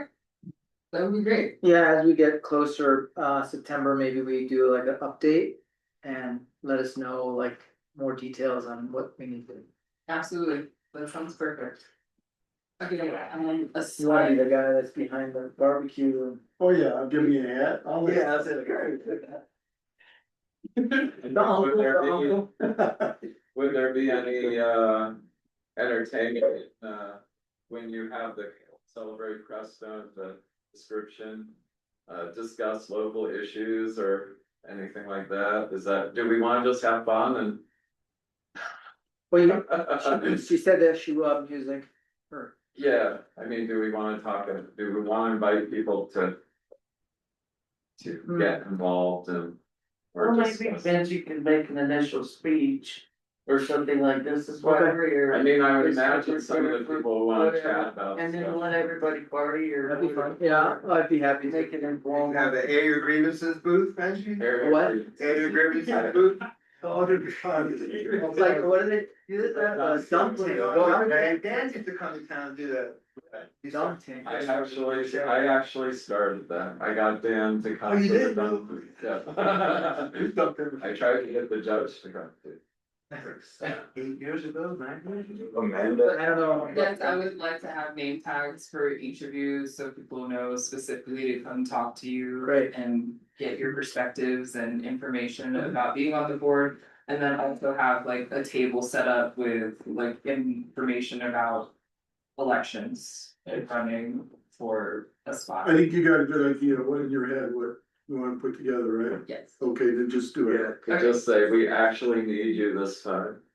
I had a text from Sean came about a building permit that needs to be signed or something. I don't. For, their building, Is that for the 200? no, for the shed. I don't know. We need one, or I thought we had already taken care of that, but he said that he hadn't gone it yet. I think we reached out to him because he needed to pay and Oh, paid. I'm pretty sure he's still waiting for him. So one thing too is I would like to see. As part of this is a theme that there be a focus on the town of Crestone. We seem to have a lot of events and they kind of almost become sort of a generic party in the park. And so I don't know if things about some of the history or some talks by a couple of old timers or something that really gives a feel of the town of Crestone, rather than just like another 4th of July or another music fest or something. So I'm not sure how to present that, but I think if we just give a little thought to that. Yeah, I see Kimberly's wheels spinning over there. And, when we had that party once before, people dressed up, Yeah. old western, or. I'd just like to see it have some kind of a focus on the town of Crestone and some of our history. I think the focus is to try to get people more interested in the town in a different way and actually working for the town, either in this respect or committees and boards. Isn't that the purpose? That was my idea, it was specific to be a meet and greet with you guys as the board, a way that people could engage with you in a more relaxed setting. However, we do want people to go out. Yeah, we wanna, But there's, Well, we're mentioning free food. but, and I agree, pay maybe for having, by you, the tax. having a whiteboard with some of the town's accomplishments. You know, cause there's always a lot of like bad news or negative news or whatever, but some of the, maybe a whiteboard with some of our accomplishments, especially like in the last 5 years, some of the things that have been really good.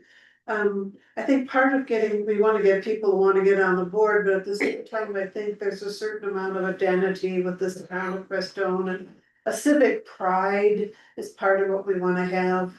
So maybe some things that say, hey, you know, these are some of the cool things we've done. You know, whether it's about the cemetery or it's about, you know, I don't know, a number of, just tossing that out there that if we wanna get people to get on the board, people have asked me like, why would you even wanna do such a thing? Right. Yeah, we all know, but there is like Lonnie just said, a sense of civic pride and what can we do that makes you feel that sense of civic pride? So there's both a great love for this place from the people and a disconnection with government and a resistance to being involved in it. So it's like reducing that disconnect between the two, the people and the government is really on my mind so much. So we definitely want to appear human and we just want to all have a good time really in the end, so. I mean, I personally feel like being on the board is a lot of fun. It can, It can be. it's It can be. It's invigorating, connects the dots and. And, I mean, sometimes it's really hard, but I think it gets better when citizens understand what the board is doing and what the challenges are and how they can participate and if they're being listened to. When we all work together sort of as a community team, then things are much better. When there's a lot of separation, then all you get is hardship. that's my take on it. That's been my concern as well, and that's why I wanted to propose this party. Also, that segues into another proposal I'd like to revisit. A few months ago, I asked if we could have a newsletter in the Crestone Eagle to let people know what we've been working on monthly. And it was kind of relegated to a digital newsletter that I haven't been able to do, but I would like to revisit the idea of paying $50 a month to put a newsletter into the Crestone Eagle to let people know what's going on in these meetings monthly. I think that's just another way to get people engaged and involved, and the county has their own, spot in the paper. I'm confused why we wouldn't have our in the papers. So I would say yes to that for sure. Yeah. That's And Deanya on there, she'd probably be, What? The Swatch Crescent, what if we did it in both papers, like the Swatch Crescent and I'm just throwing an idea out there, it might not be the brightest, but. How much would it cost to increase our? The last bill for the Crestone is $16. I don't think it would be that expensive. Swatch stuff to black and white still, right? Because I think They do that, their block printing. Look at this. Still tight. If we wanted to color the paper like that. I would be happy to look into that as well. I don't think it would be such for. yeah, because if we just got out a little more. $16. I like the old paper I think more people actually read the Center Post Dispatch. I do think that's true. Yeah. We could put our 2 cents in there, but yeah, aren't when, or do they still go after everybody in the Center Post Dispatch? Are Really, yeah. are we putting Motion or ourselves something, above you out wanna do there? that? Like, If you want to direction, we pursue it. hold on, everybody. A motion, either way. Just something saying that it's okay for me to move forward doing that. So what I would say is let's first do a motion on this meet and greet because there's money involved. So dedicating a certain amount towards the event. Yes. So let's do a motion on this meet and greet. Funding, it says in your board packet. Total estimated budget would be 600, so Oh. I would say it should be add an extra 100 just in case. 750. Whoever's putting some back on charge. Yeah. You're gonna do that. Do you want us to Yeah. back up propane tank? You wanted to get up badges? Have it here, guys. Also like buns, 200 buns, that's 50 cents each, I don't know. These are just estimates. I know their estimates, so I would say 750 is probably appropriate. Please. Are we gonna do this for a tip jar? You're, we could just play music for the tip jar? So I'm just gonna cover. Aaron, I think it's, if you put like free burgers and hot dogs and like bring a dish if you feel so that people won't think they're obligated. I Yeah, think that would bring more people, especially if you put free. for sure. I did put that on the flyer. It says, It does say bring a dish, which is also good. yeah, it says enjoy a free cookout with neighbors. All are welcome. Bring a dish to share and join the fun. Oh, free, it's a free cookout, okay. So I'll make a motion that we approve the proposal for the block party dated September 27th. Increase it to 750. And increase the dollar amount funding to $750. Up to 750. A second. Okay, more discussion? The only thing would be supplemental budget, it should go in there. All in favor? And then the newspaper, For September 27th. No, Do we wanna is rain that right, date? September 27th? With the rain date the next week, if, Our rain date of the 4th. yeah. Okay. Is that what? Mayor Shine, bring your umbrella. Bring her umbrella. Hide out on the stage. Oh. Okay. Randy, the week before. You are OP. All right. Do you wanna make a motion about the newsletter? Yeah. Oh, restrooms. Make a motion, we proceed with the, We can open up this for restrooms. with the. Is that a weekly or monthly newsletter? Monthly. Monthly newsletter? It could be 6 times a year too, if you wanted to skip a month, like if you wanted to, otherwise. But it, maybe staying consistent.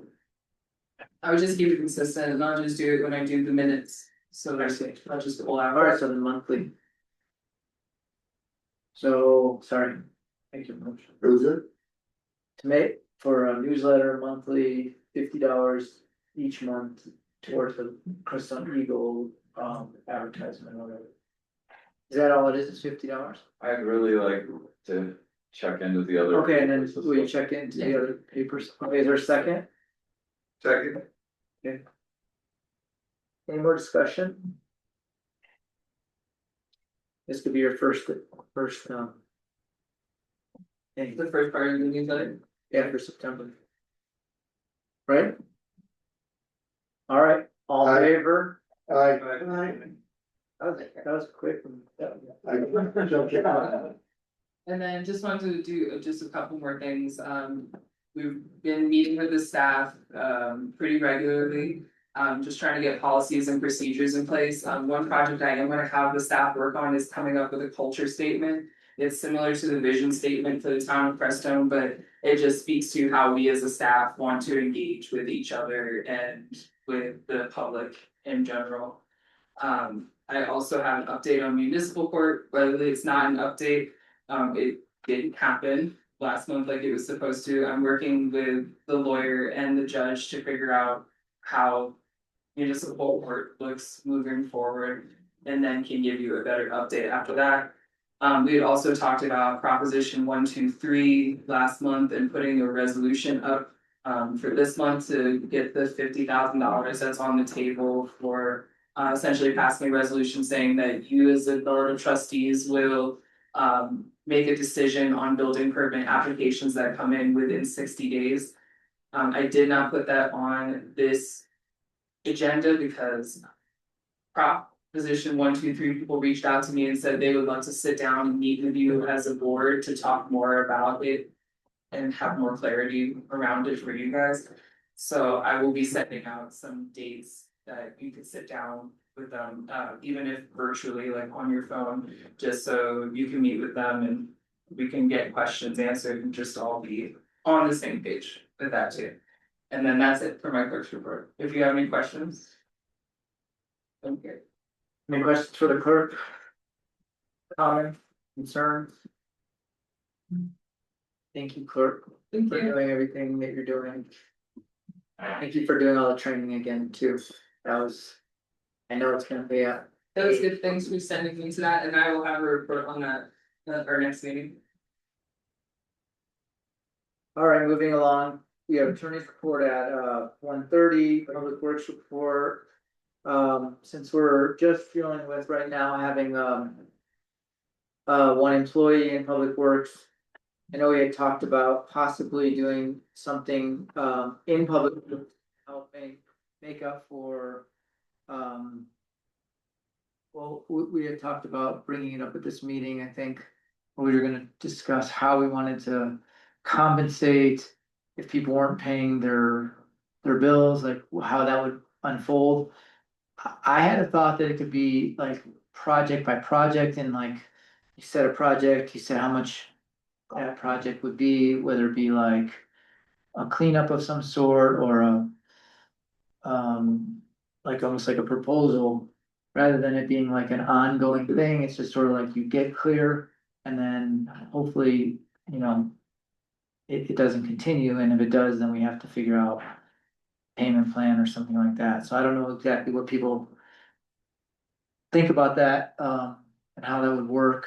It would obviously have to go through the clerk's office because or maybe even the deputy clerk, I don't know.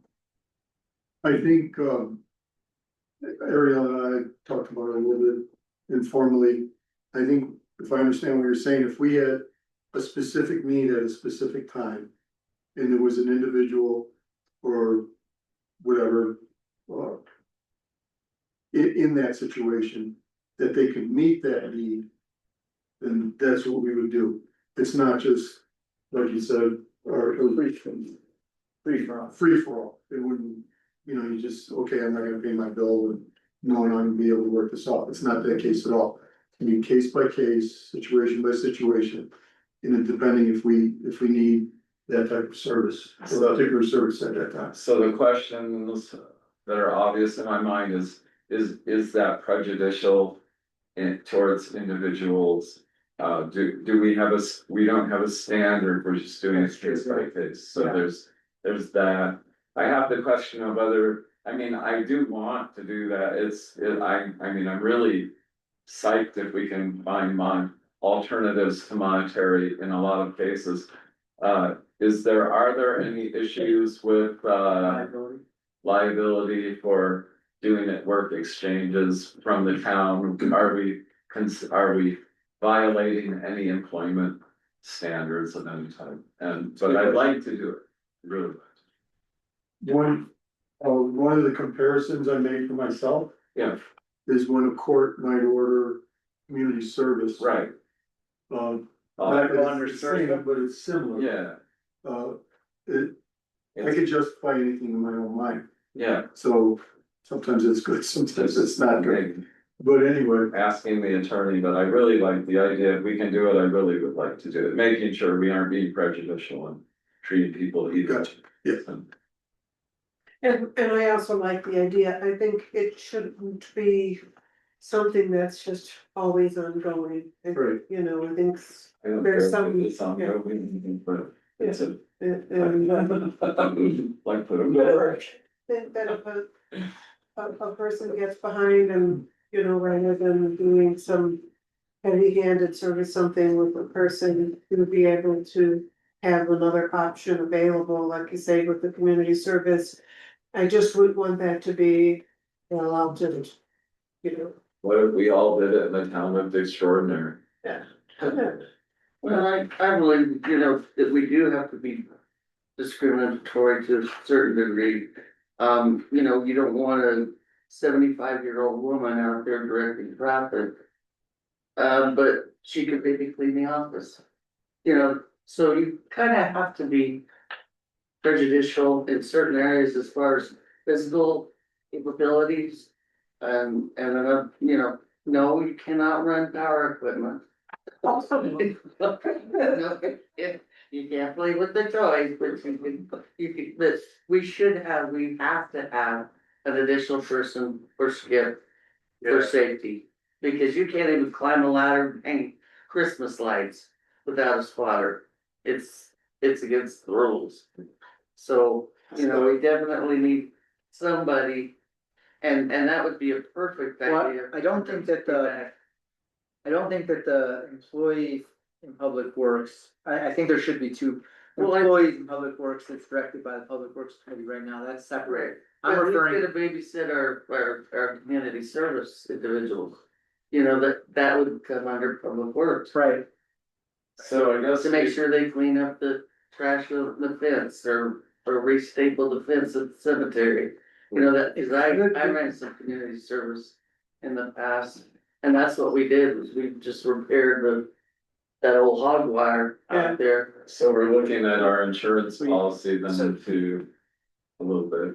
yeah, I think we could be open to it for like unique situations to help somebody get caught up on their bill. And but the water and sewer funds, they need to be funded. They need to be able to have the revenue for certain things. We can't pay our bills to trade. So I think, on case by case basis, where especially if it's more just to help somebody get caught up, but it's not a way for them to always pay their water bills. Well, we don't have to broadcast either. I mean, we have, a couple of problem children.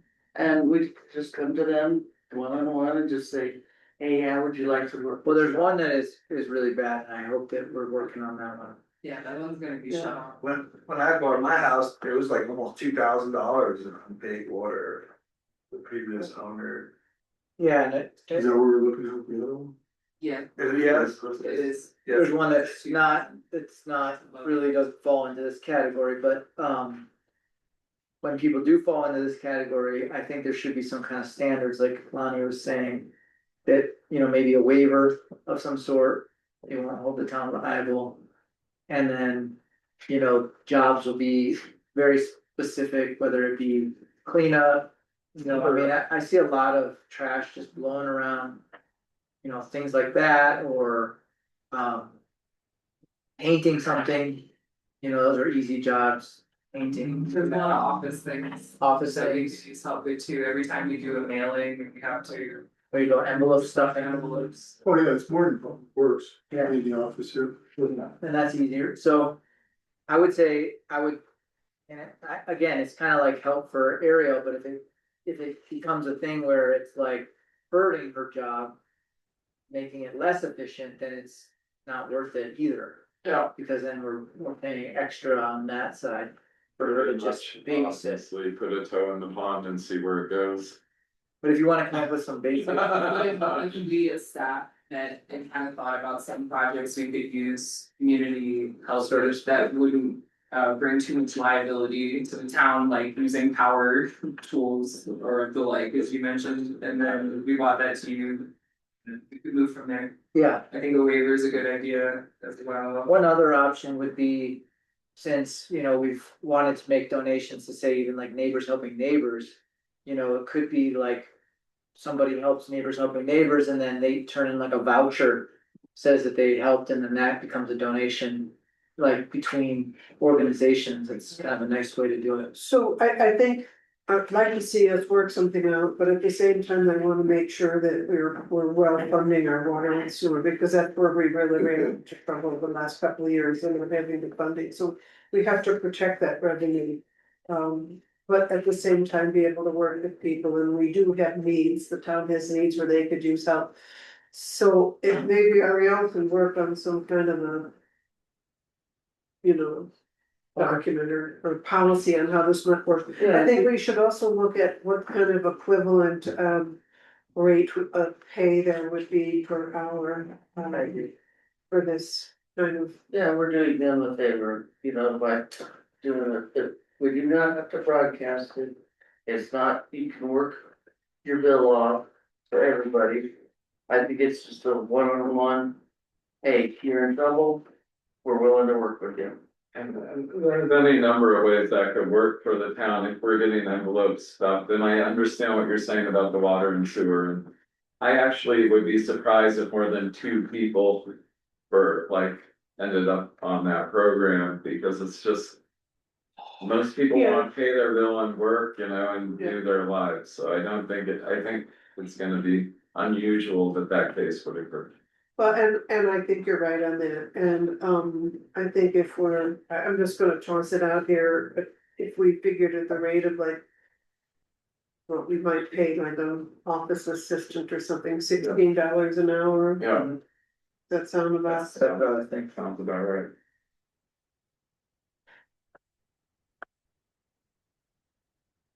And we're having a staff meeting tomorrow. At 4. Doesn't matter. Okay, so we can discuss. Other than that, they were. So should we move on, any more for public works that you guys wanna talk about? I think the public works committee, I think all of our committees need to. Consider meeting it. I know summer's a little tricky because of the busyness of people's schedules and my schedule is a little crazy right now, but at the same time. Come fall, all of our committees should have a meeting. So, public works definitely needs to have a meeting, especially if we get a new employee. And that'll kind of force us to meet. And So, I mean, what does that look like? Public Works restarting up? And what do you mean having a Public Works meeting? so we have a committee that is kind of directing things right now Yeah. because. That's kind of what our fallback was. Yeah, We had it going and then our previous employee was supposed to sort of take control and then relate back to us, and it's kind of like a, what do you call it, like a check and balance on it. Yeah, And now that we've lost that particular employee, now it kind of falls back on the clerk is part of that, so. I don't know, we just have to meet or figure this out, and Dennis is the chair of that, so, you know, you can kind of call a meeting as you want to. As soon as reasonably possible. You know, we're putting it all together in August and September. Well, I can meet tomorrow after our staff meeting, if we wanna have a public works meeting after. the that's staff. the 2 to 3 meeting. No, Or Four. until like 5. 4 to 5, so it'd be like 5:15 tomorrow. Go Um, straight into that. Yeah, I would like to do some of these, but I'm overexposed to projects or. Well, as long as you're at these meetings, I'm really happy that don't take on extra until you're ready. Yeah. I would recommend that for everybody, but if you feel, you know, the impetus to join a committee, please join, because we really do need help. As far as, there's an event committee meeting that we need help with, there's a water optimization committee that we haven't met in a year and a half or 2 years. There's the Public Works Committee, there's a Finance Committee, what else? Missing. It's tree board. Separate. There's Planning Commission. I mean, we're all doing a lot, so if there's places where you feel like fit in, please do. And then if there's more than 3 trustees or more than 2 trustees, then we have to just notice it. So if somebody wanted to come say tomorrow, the Public Works, we'd have to notice it now. Otherwise, it's just gonna be Dennis, I, and Ariel. And anybody from the public wants to show up. Okay, moving along, water department report, I would maybe consider moving that. New business 18C up to this report real quick. yeah, and okay, so first I'd like to make a motion that we approve. Brent Collier's contract. And with the changes, which adds him on as the responsible for the sanitary sewer as well. It's pretty much the exact same contract, let me just get a second and we can discuss for a second. I'll second. Okay, so it's pretty much the same as the last contract. We had it approved by the attorney. The only difference, again, is a increase in pay, double, and then ORC. We're definitely gonna be using him more for various things, and like Mayor Pro Tem Pazlusi was saying, it's gonna probably save us money in the long run because of the he can diagnose the BODs eventually, and that'll help us a lot. And then also, it provides an opportunity for Mayor Pro Tem to actually talk to him and feel like he, you know, there's a relationship as far as transitioning into possibly a ORC that we will have in-house. Do we still we're still looking for someone in the long term to come into those positions, is. We're just starting. You know, we haven't gone into a great detail to talk on that. Yeah. And if he did something to develop as we go along, it'll be more clear on exactly how we want to proceed. You know, that's pretty much all I can say on it right now. Sounds. I do have a question. We're still in discussion. Oh, I'm sorry. So Brett's, the motion was to approve Brett Collier for the new contract, updated contract, as ORC for water and sewer. All in favor? Aye. Okay. You gotta let him know. Okay, so. Ariel, the last time we talked about the sampling, and I talked with Skip about it today. Sampling for this month hasn't been done yet, and we're waiting for a trip down to Alamosa. Do you want? Brett said, Skip had said he had never done it before, the sampling, I thought he had. He made reference to you having experience with that.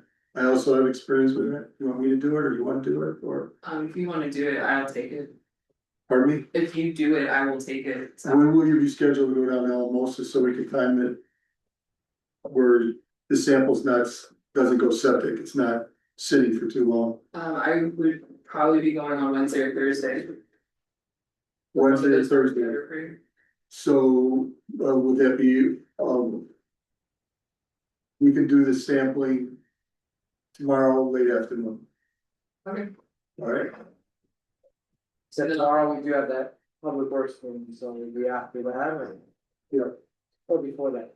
Maybe before that, I think the next sampling site is the school. Okay. I'm not sure, but I think it is. So I would say. There's a 4 o'clock staff meeting and then a 5:15. Yeah, then we'll get it before the 4 o'clock. Okay. Sounds good. Okay. And then you can go on Wednesday? Yes. Okay. All right, any more on the water department that anybody wants to talk about? Code compliance, so. I don't think there's a formal report. Ian's been pretty busy. He was really busy. I do have his log. Okay. That helps. I could read through log of things or. Is there anything that stands out that board should know about, or is it kind of like? I do know that he's been working on, him and Skip have scouted out where to put no camping signs and overnight parking. Around the park and by the cemetery, because we've had an increase of people camping overnight in those spots and using the electric, especially like over here by town hall. He's just gone and talked to those people, no tickets have been issued. I know he's been working on dog complaints as well and helping to alert people that their dogs are in the street. We talked about having a dog board where people send us pictures and we can contact their owners and let them know that their dogs are loose before issuing any type of ticket. He was also somewhat involved with the I don't know how to, with the sexual predator that was in town. He helped coordinate. I don't know how to say it, he helped coordinate Is he vacation? The bus. coordinate helping them get that individual. Well, with the sheriff, yeah, sheriff's department. Sorry, I'm trying to find his report. Give me 1 second. So that guy that. He and Michael were keeping an eye on last year and kind of ran out. I seen someone post some picture that he's back with his girlfriend. Oh, I saw that too, but I don't know if they're back, but Lost they so much weight. registered, Yeah.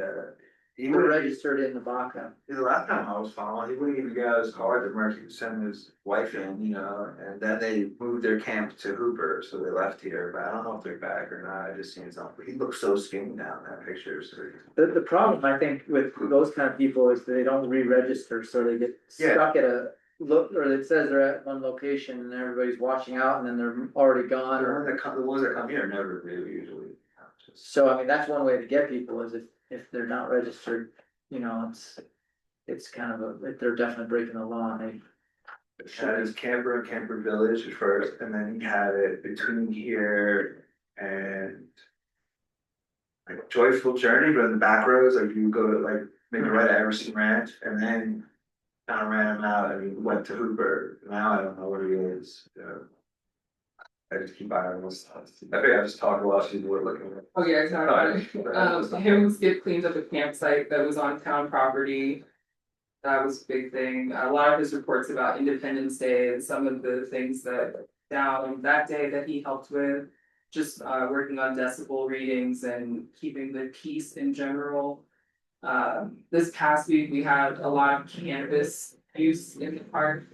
There was a group of like Rastafari people congregating and they were playing music and doing drumming and like their noise wasn't a problem. It was just that there was a lot of cannabis smoking. And so he issued warnings to those individuals. No tickets were given. However, it seemed to stop after the warnings. Um, Do you think we should put a sign up that says like this park is a drug-free zone or something like that? I know that signs are. There already are signs. Yeah, I know there's a couple, but I'm talking about more like at the stage. maybe, I don't know. That's like the drinking and weed smoking area and other drugs is the stage at night especially. Well, or So do we know, if there's been many people camping up the hill? I don't know. I don't know. I've heard that there's some stuff happening up there from Peace Patrol In town limits, you mean, or outside? outside. Outside. Of us, 'cause, Yeah. you know, we're all smelling smoke every single day and, you know, there's new fires breaking out all the time, and one of my big concerns is whether it's up at the campground or people boondocking up on the public lands, the fire danger. And I don't know if there's anybody that's patrolling such a There, thing. there are, I know Ben, the fire chief, and a few other people went up there before the full moon ceremony and told them they didn't recommend them having a fire, but they just blew them off. And they're realizing their jurisdictional boundaries. Like that area up there is actually kind of in a no man's land. It's a little weird. It'd probably be LM. But, yeah, but it is still part of in the county, So, it's still in the county. That's true. Yeah. So, and the sheriff's department would have jurisdiction where things are very. I think they're the only ones that would have jurisdiction up there is the sheriff's department. Well, and also though, I would imagine the sheriff oversees, the Northern Saluda County Fire Protection District, which is Crestone Fire Department. So Crestone Fire Department is not just for the town. It's for the whole district, that includes, the Crestone Fire Department is a huge area. Up the hill and, to the north, I mean, Fire Protection District for the Crestone is big. Not just the town, so the Crestone Fire Department, I would think, would have jurisdiction. so I'm just beginning to, but I've been building a cabin up on John Milton's land up North Crestone Creek. And one of the reasons he wants me to build that cabin and see what the caretaker position looks like is for fire. So I would probably be someone to contact if there was people up there to keep an eye on, and I'm new at the position, so I'm learning what my boundaries are. There's also, just to let you know, there was a guy who bought the land, the furthest land up the campground. And he advertised on Facebook a little rainbow camp, so that would be That's a why. fire danger of some sort, and that would be he's right next to his property, which is almost completely inhospitable up on a mountain. He bought property, so he's on public land, having his rainbow camp, and I think the Forest Service should be maybe checking in on that because they aren't the most. I like the guy, but he doesn't seem, he's got a little bit of a, I don't know if prankster energy is the correct thing, but he's slightly irreverent or just wants to have fun or something, is the way you might put it, and he's inviting a whole bunch of people up next to his land on public land and having a camp there, so. But I mean, I'm no expert, I think you keep running past the sheriff, but I believe that the sheriff has jurisdiction on public lands. Well, the National Forest has jurisdiction up there. And the Right. sheriff may too, But let's say there was a crime committed up in the fort, up in the campground. Yeah. Sure. Could arrest somebody. They wouldn't have to call out the rangers. It would be, the sheriff could arrest somebody up at the campground. There was a murder committed or a robbery.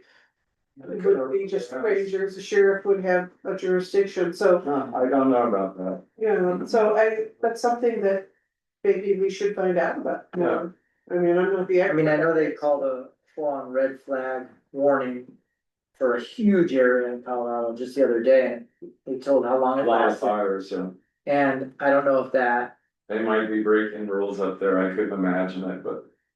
I don't know if the red flag actually carries over to like, the fire marshals are supposed to enforce that, because I know that the sheriff is the fire marshal for the county.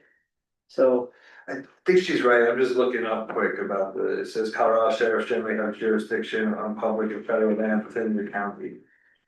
I think you're right, Yeah. I have to look into it. well, maybe we should tell fire chief, you know, that we feel like the sheriff. I could have To- possibly called one of the national forest guys and the guy that gave me my citation, I'm talking to him, please. Well, anyway, if we go back to our code compliance. Yeah, yeah. You know, in our town, in our jurisdiction, Yeah. we would have, he can write tickets and I'm hoping that he starts writing more tickets and actually follows up on some of this stuff. We kind of need somebody who's not just warning people, but also taking it to the next levels, whatever it is, even if it's a written warning.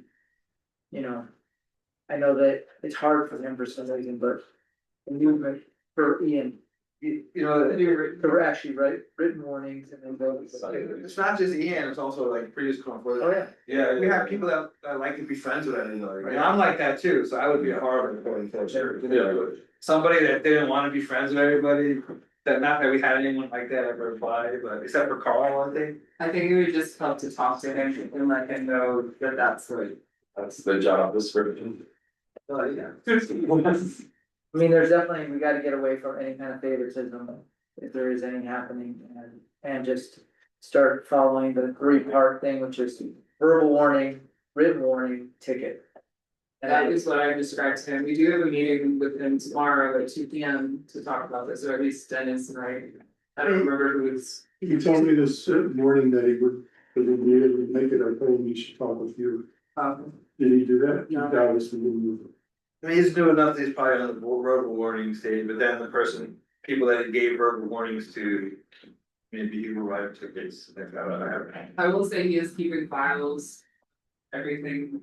We've been encouraging people to actually write complaints and reports so that he can use that to create the file and move forward on it. He's keeping track of where his verbal warnings are, so I would say he is at a point where some of those verbal warnings will probably shift into written warnings and tickets if it's enough of a health concern, Yeah, safety, health, safety. first health and safety concern. One other thing is that, we had put, Ariel and Ian on our, beach patrol signal, so. There's 25 people in there, so it's a really quick way, like the other day when, had a file guy was in town, I put it out on Peace Patrol and they were there within a matter of minutes, actually, I think, Did they come after I left? right after you left. And they got him out of they don't have like arrest powers or anything, but if it's a private business and people want somebody to leave, it's really easy for them. Yes, when I was there, there was no confirmation yet, she was like waiting to see if we have any proof, and then I think once I left is when people found the articles. Yeah, I started sending that out, so, anyway, point being, the network, I think, is really important between the sheriff's department, Peace Patrol, and our code enforcement and the clerk.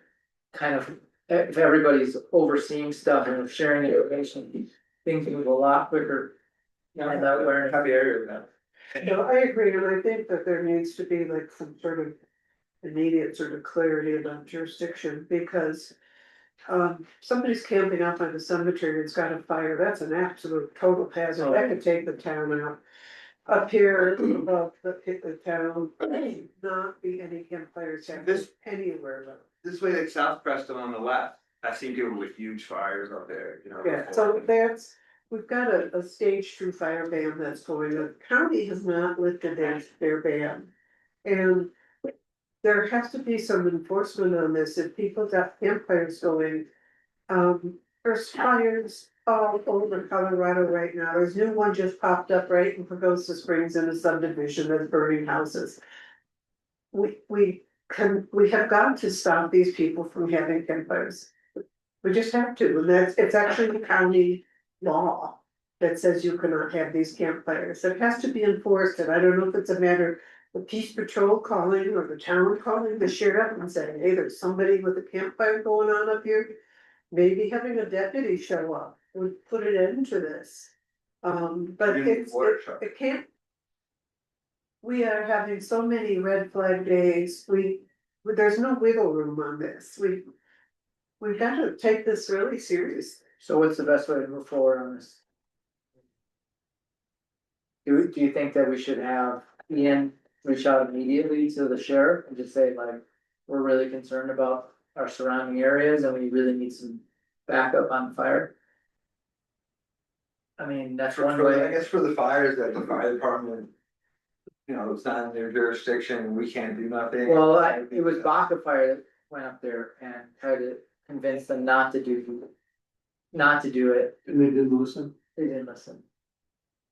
He And said, then he said he Crestone, felt like it was really irresponsible, but they didn't listen. yeah, and Crestone Fire Department would be. Have the authority under the sheriff because it's in part of the Northern Saguache County Fire Protection District, that property is. So that would come under, So if we have a fire department that goes up there and identifies them as being an authority, and they don't listen to them, They should call a sheriff. this, that's the next guy up the list. Call the water truck and put it out. I don't know if it's illegal to put water on someone's fire on public property, it may not know it's illegal. So he said, Ben said, we got this back this evening and went to Drum Circle to ask them. Not for them to have a fire. They were belligerent and uncooperative. Unfortunately, they are in a pocket of no jurisdiction, so neither the sheriff or Forest Service law can ticket them. They're on, I they're on a disagree. private, there's a It's private the county. landowner. Milton That they asked permission to have the drum circle. And it's not John Milton's land, it's the next landowner over. It was like. And they asked permission and the guy like, go ahead, and they've been doing it for. so it doesn't matter. Fire ban covers by private property. Does It it? doesn't matter, yeah, it's a fire ban within the county, if you're a rancher, you're a farmer, you're a homeowner, there's a fire ban. Yeah. It's the county, there's no fire. When there was county fire Makes days, the sense. drum circle would have propane fires, I used to go, like, Michael would bring like a propane, like fake fire thing. And we wouldn't have, there wouldn't be real fires, so is there a county fire ban this Friday when they have? I'm just saying, it doesn't matter if it's private property, if there's a fire ban in the county, you live in the county, you can't have a fire on your property. Just like in town, we have a fire ban. I say, oh, well, I give you permission to burn up a fire on my property, it's against the law. And you know, I totally support the fire circle, and I think that they're probably very responsible. But the Crestone Fire Department would have the option to take them to their pack truck out there and put the damn fire Yeah, out. with the water truck. Was there a fire ban this week in the county? I mean, Without, I would hate to see it come to that. I would really hate to see it come to that, because I think the guys are very responsible. Right. But if they need to, they could just take the attack truck and put the fire. So much. If they wanted to. They used to have the propane fire when they had fire ban. See them practicing some favoritism towards the drum circle, just. And that's it, you know, Yeah. we would allow the drum circle to have a fire, but I can't.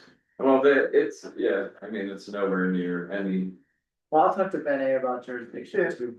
'Cause- So I'm just saying, you know, I'm sure that they're being very careful, but I don't like the fact that the fire department asked them to please not have a fire.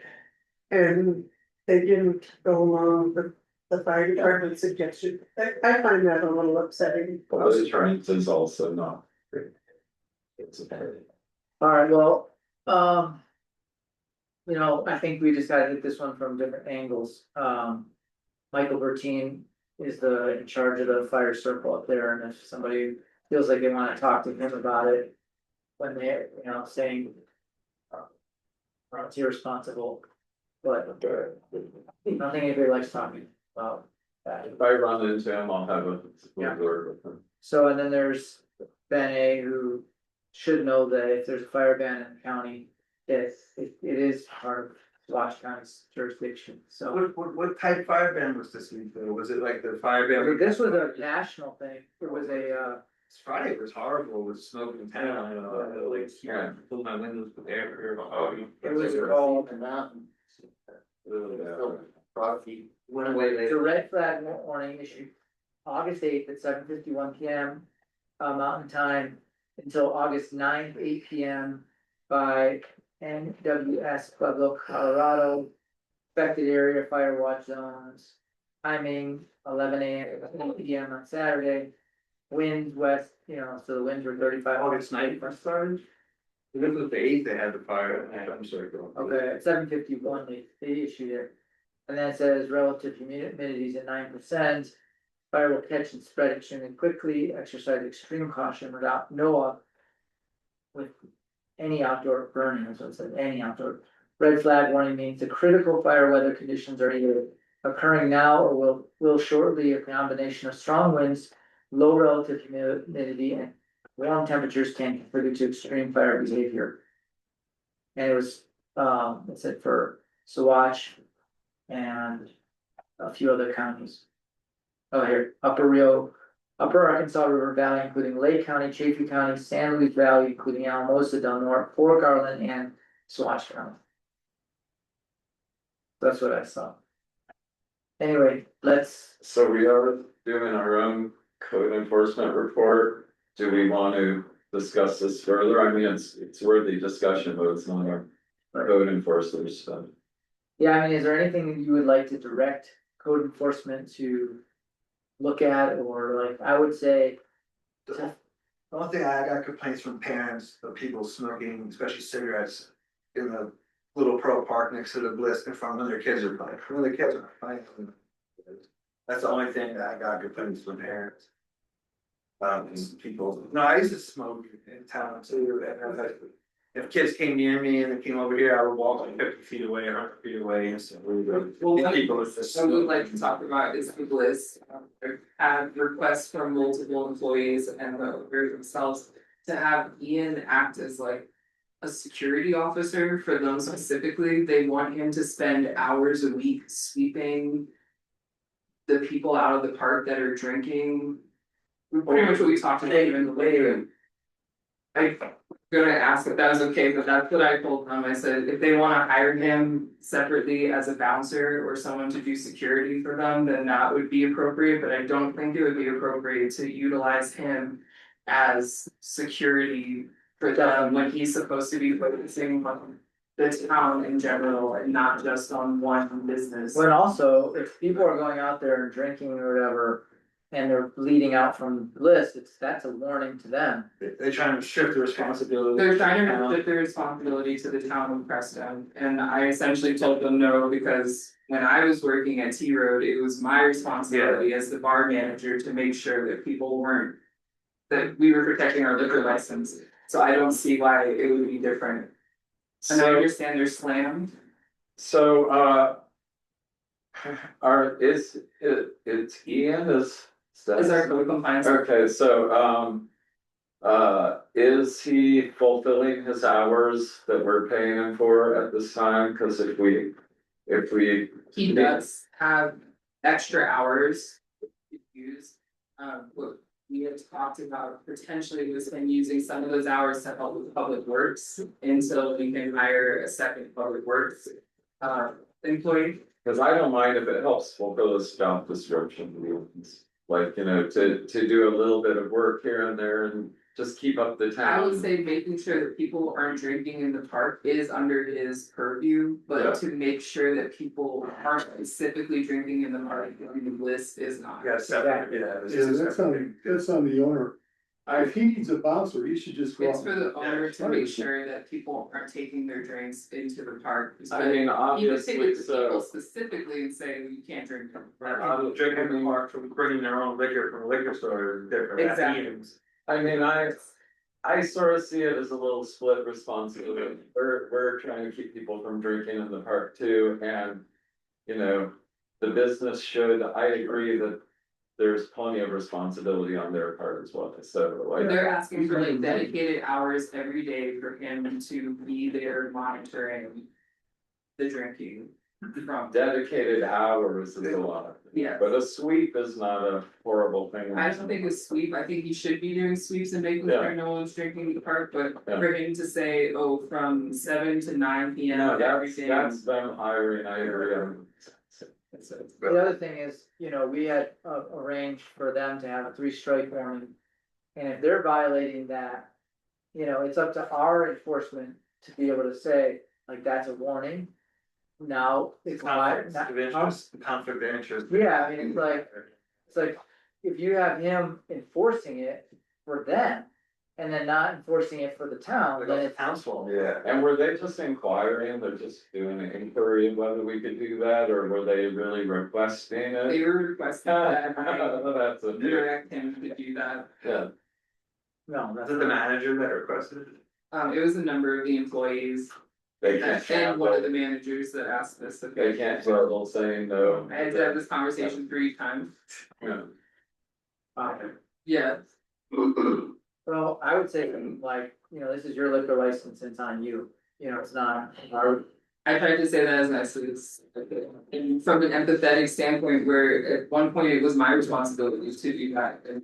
But it wasn't, you didn't ask Nancy. Yeah, I remember Wes chasing people out, they're trying. Yeah, we had to go fight people on the porch all the time, because the porch wasn't licensed as part of the liquor license, so we had to go out and tell people to come inside, like, every day. So again, how do we wanna direct our code compliance officer? It will be through Ariel, so. You want to say something like. That we're gonna, direct him through a meeting between.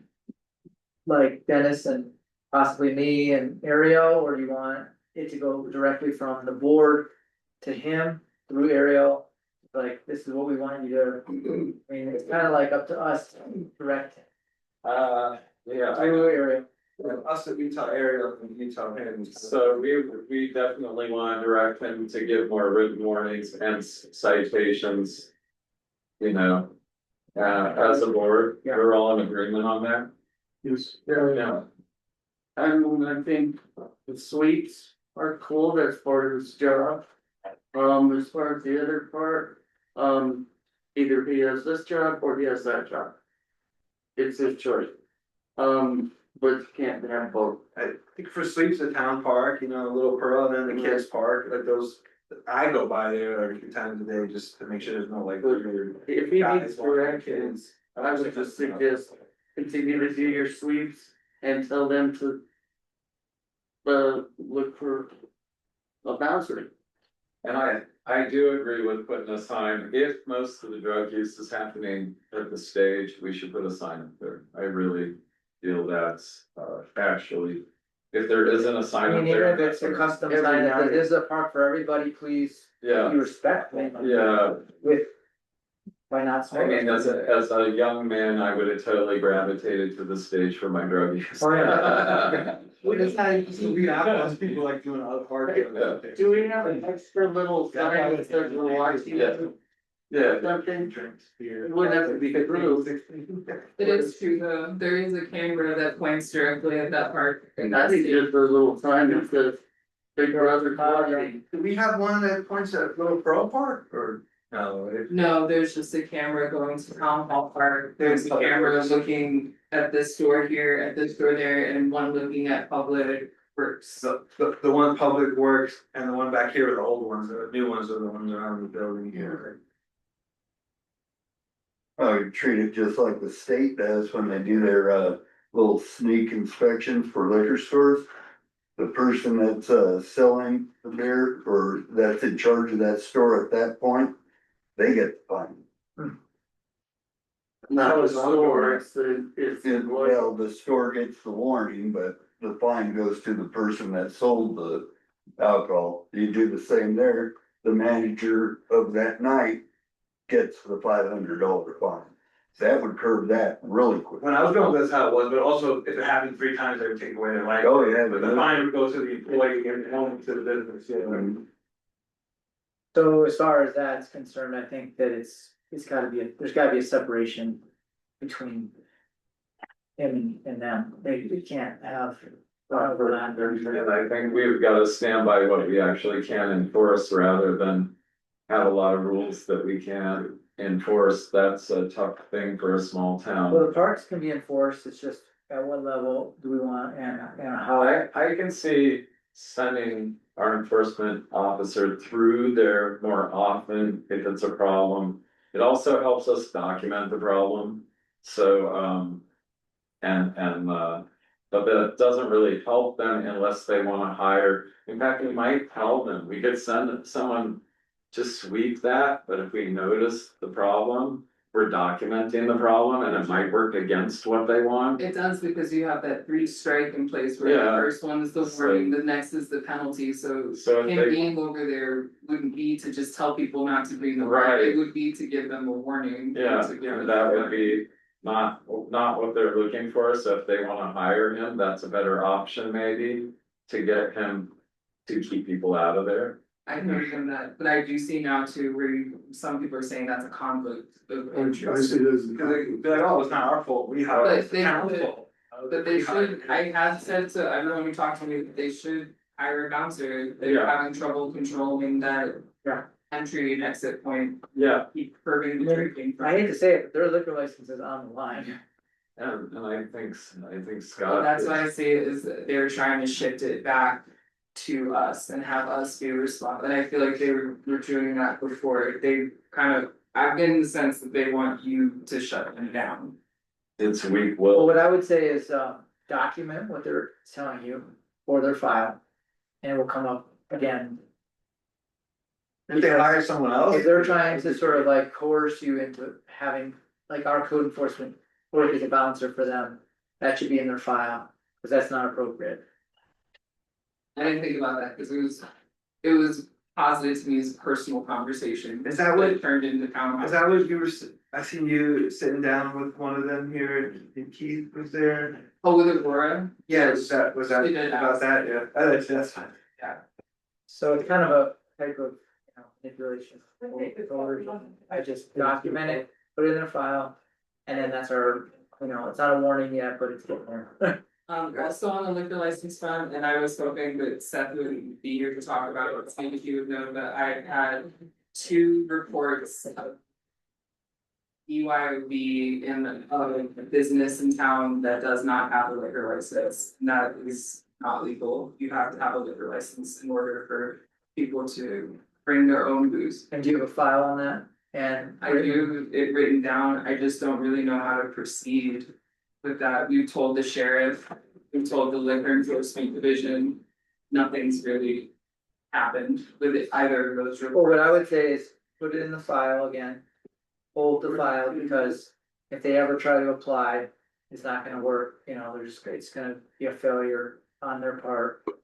Just because that's really the only enforcement we have right now, and if somebody gets If you're hurt. able to send them a cease and desist, I think you might be able to give them like a nuisance fine, but I don't know. Those are appropriate, or if that's how you would want to proceed, or if you just wanna keep it as. Yeah, I think a legally, documentation. you have to be like a private club in order to have the BYOB. If it's open to the public, no, you can't do that, Yeah, ever, right. so. I don't know, if it's a private club and you pay dues, It's not, Yeah. it's a business open to the public. What I would like is to find the actual law, it's gotta be a state law, that basically can lay it out, and then we can use that state law as a tool for. For saying that this is not okay, if we catch you again, it's cease and desist or something like that. Yeah, we gotta run this down a little bit more too, because if we start writing citations and we don't have our judge coming in to prosecute. We're gonna lose face real fast. She still gets paid every month for any case, just, we never had any. Yeah. Oh, this is all kind of in the works, and hopefully it comes back into alignment. She had something happen with her phone, or she wasn't getting any messages or anything. For a little while, I don't know what it was, she lost it, or as the attorney was saying. But it's not an excuse, she knows it was still. But anyway, point being, she's in contact now, right? With the attorney, with the lawyer, or the judge. Yeah, I mean, the same part of it has been not having access to our attorney.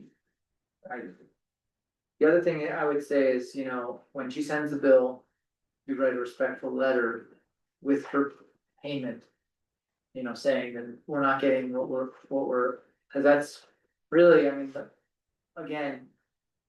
the money is really where the money talks, right? So I mean, like, if she's writing a bill. And she's up on that, And she gets paid the same whether we have court or not. It's every other month. But But it's obvious that we're paying her for the court. There's some citations or stuff that needs to be in court in 30 days. So if we go past 30, I remember just talking with yeah, what happened to her? the sheriff about that.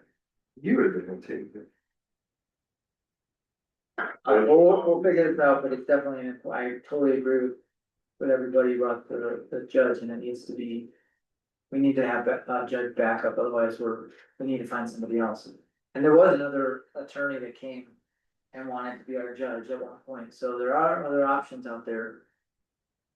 If you're worried about cost too, Moffett has approached me a number of times asking if you as a board would be interested in sharing a court with them. So that could be a cost saving effort and be beneficial for both towns since we are so small and close to each other. Do they have someone or No. looking for someone? They're looking for someone, but we could put the impetus on them to find. They're smaller than us, right, Moffett? They're a bigger town area, Make it bigger, than I think they're a bigger town in area. area, the square. I don't know about we people. have more people. But either way, the only thing that would be concerning is, you know, if you bring in court here, and they're bringing in their criminals per se into our town. It's like, thanks, you know, like, now we have to deal with people coming to our town for, A lot of them come here more often now because of the. I mean, it's the reason why they have such security at the county jail or county courthouse. Because there are a lot of sketchy people in this county. True, I mean, go in other courthouses, they don't have the same security, I'm wondering why, so I. In North Carolina, we didn't have metal detectors in the courthouse, that's why I moved here. Now they do, after I left. They don't even have metal detectors. All right, let's move on, and hopefully some of this stuff will get worked out by September meeting, regular meeting. The other thing I was gonna say about that is that, you know, we're at the height of our summer right now, August is always the busiest month. And so it feels pretty hot, but it will start to cool down as September, October, November come in. So it's just, everything's ripe right now because of the business. And the mosquitoes. Planning commission didn't meet this month because of a lack of quorum. We're gonna hopefully meet next month, in September. But, and then hopefully we'll reach out to, what's his name? Thomas, Thomas. Reach out to Thomas and have him come to the next planning commission meeting. every morning when I drop my daughter off, he's always standing outside, like. Just say we're gonna try to have the next one. So moving on to new business, we're not gonna have an executive session until the attorney report, we have 5 minutes. Just hit the side. That's scary. I like a peck sound, yeah, that's pretty cool. So right, this rights nature thing is gonna probably be more of a conversation. Unless. I would like permission to rewrite that. You wanna rewrite it? I totally don't like it. I mean, has everybody read it? Litigating, common I mean, sense. if I pull up a weed, does that count as? You can't really talk to nature and get it to express its rights, so it's interpretive and it really. It bothers me how interpretive it is, and I think some better language could be put in there that doesn't make the assumption that nature's sitting right there saying, you better do this, I need my rights, you know? But So we already passed a thing about the rights of nature a couple of years ago. And I also don't care for this. For one of the reasons of what Lonnie just said, but also I have long seen where we have the intent of an ordinance. And. Or are we having intent of the law and then 5 years, 10 years down the road, we're left with the letter of the law? And I could see how this could really be abused. That it could. You know, I think we all love love nature but I found that this could be very, very problematic and in that interpretation. It's like every year when we go out and we mow the town park. That's a cottonwood grove.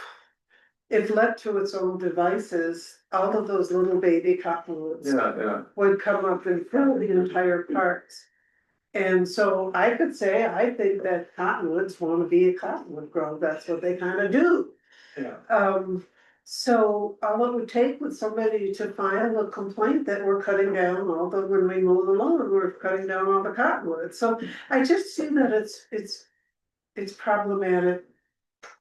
Yeah, In you how, got a bird's nest in a dead tree that's a fire danger, you know, what do you do? It's like you've got like rich nature, how's the right thing, you know? I just see that.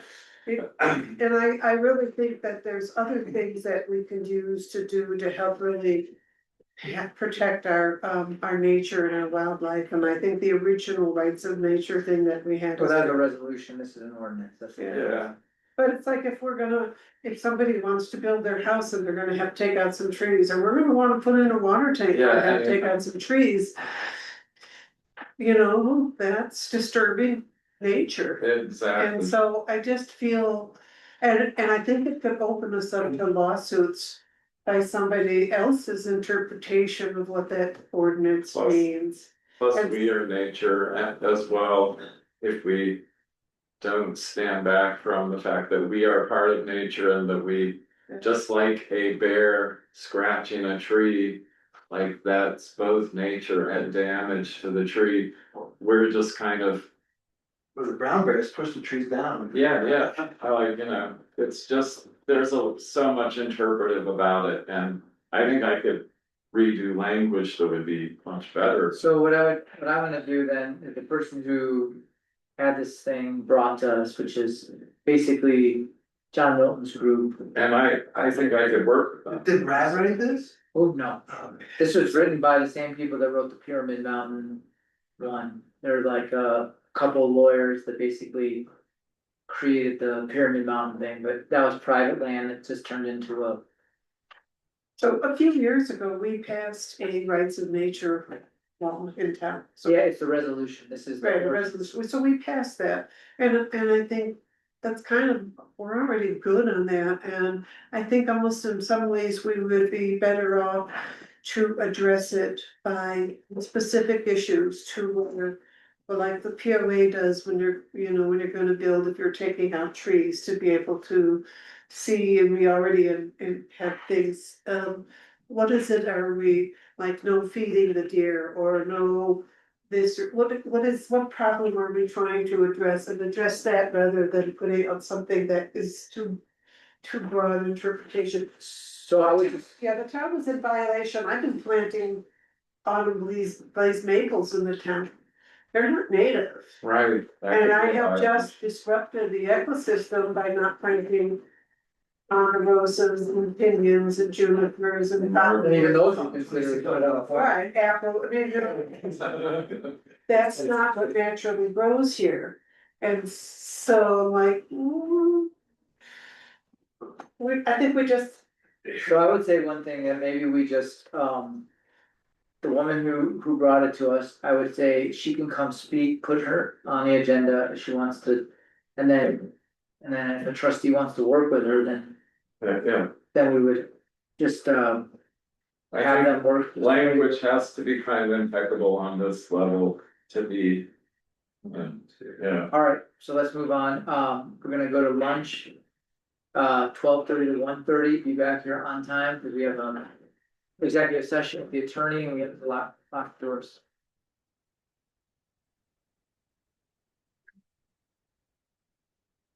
Thank you, everybody.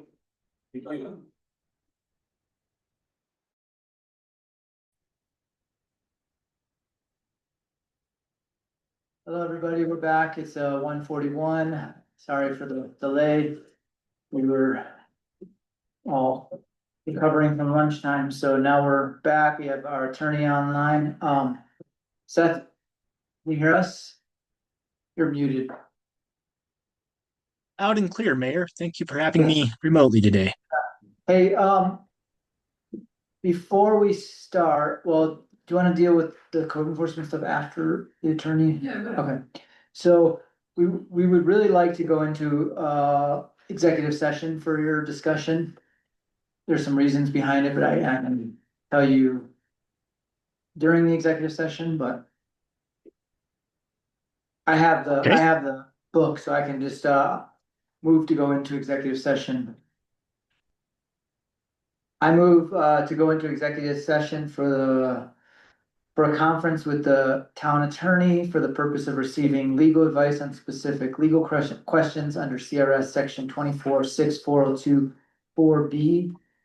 And for the following additional details are provided for identification purposes because the matter is of private, it's a semi-private matter that I would prefer to keep an executive session with the attorney's advice. Mayor, would this just be regarding the performance and contract with the current town attorney? Correct. Okay. Thank you. Yeah, we put it on the agenda in the morning as well, so it's been on there all day. Okay. Okay. So, it's, so then, yeah, we have to wait for the recording switch. So you're gonna get switched over to a different recording. You have to do a motion. Oh, that was a motion. That was my motion. I heard you make the motion. So would you like to second? I second. Okay, all in favor? Alright. Thank you.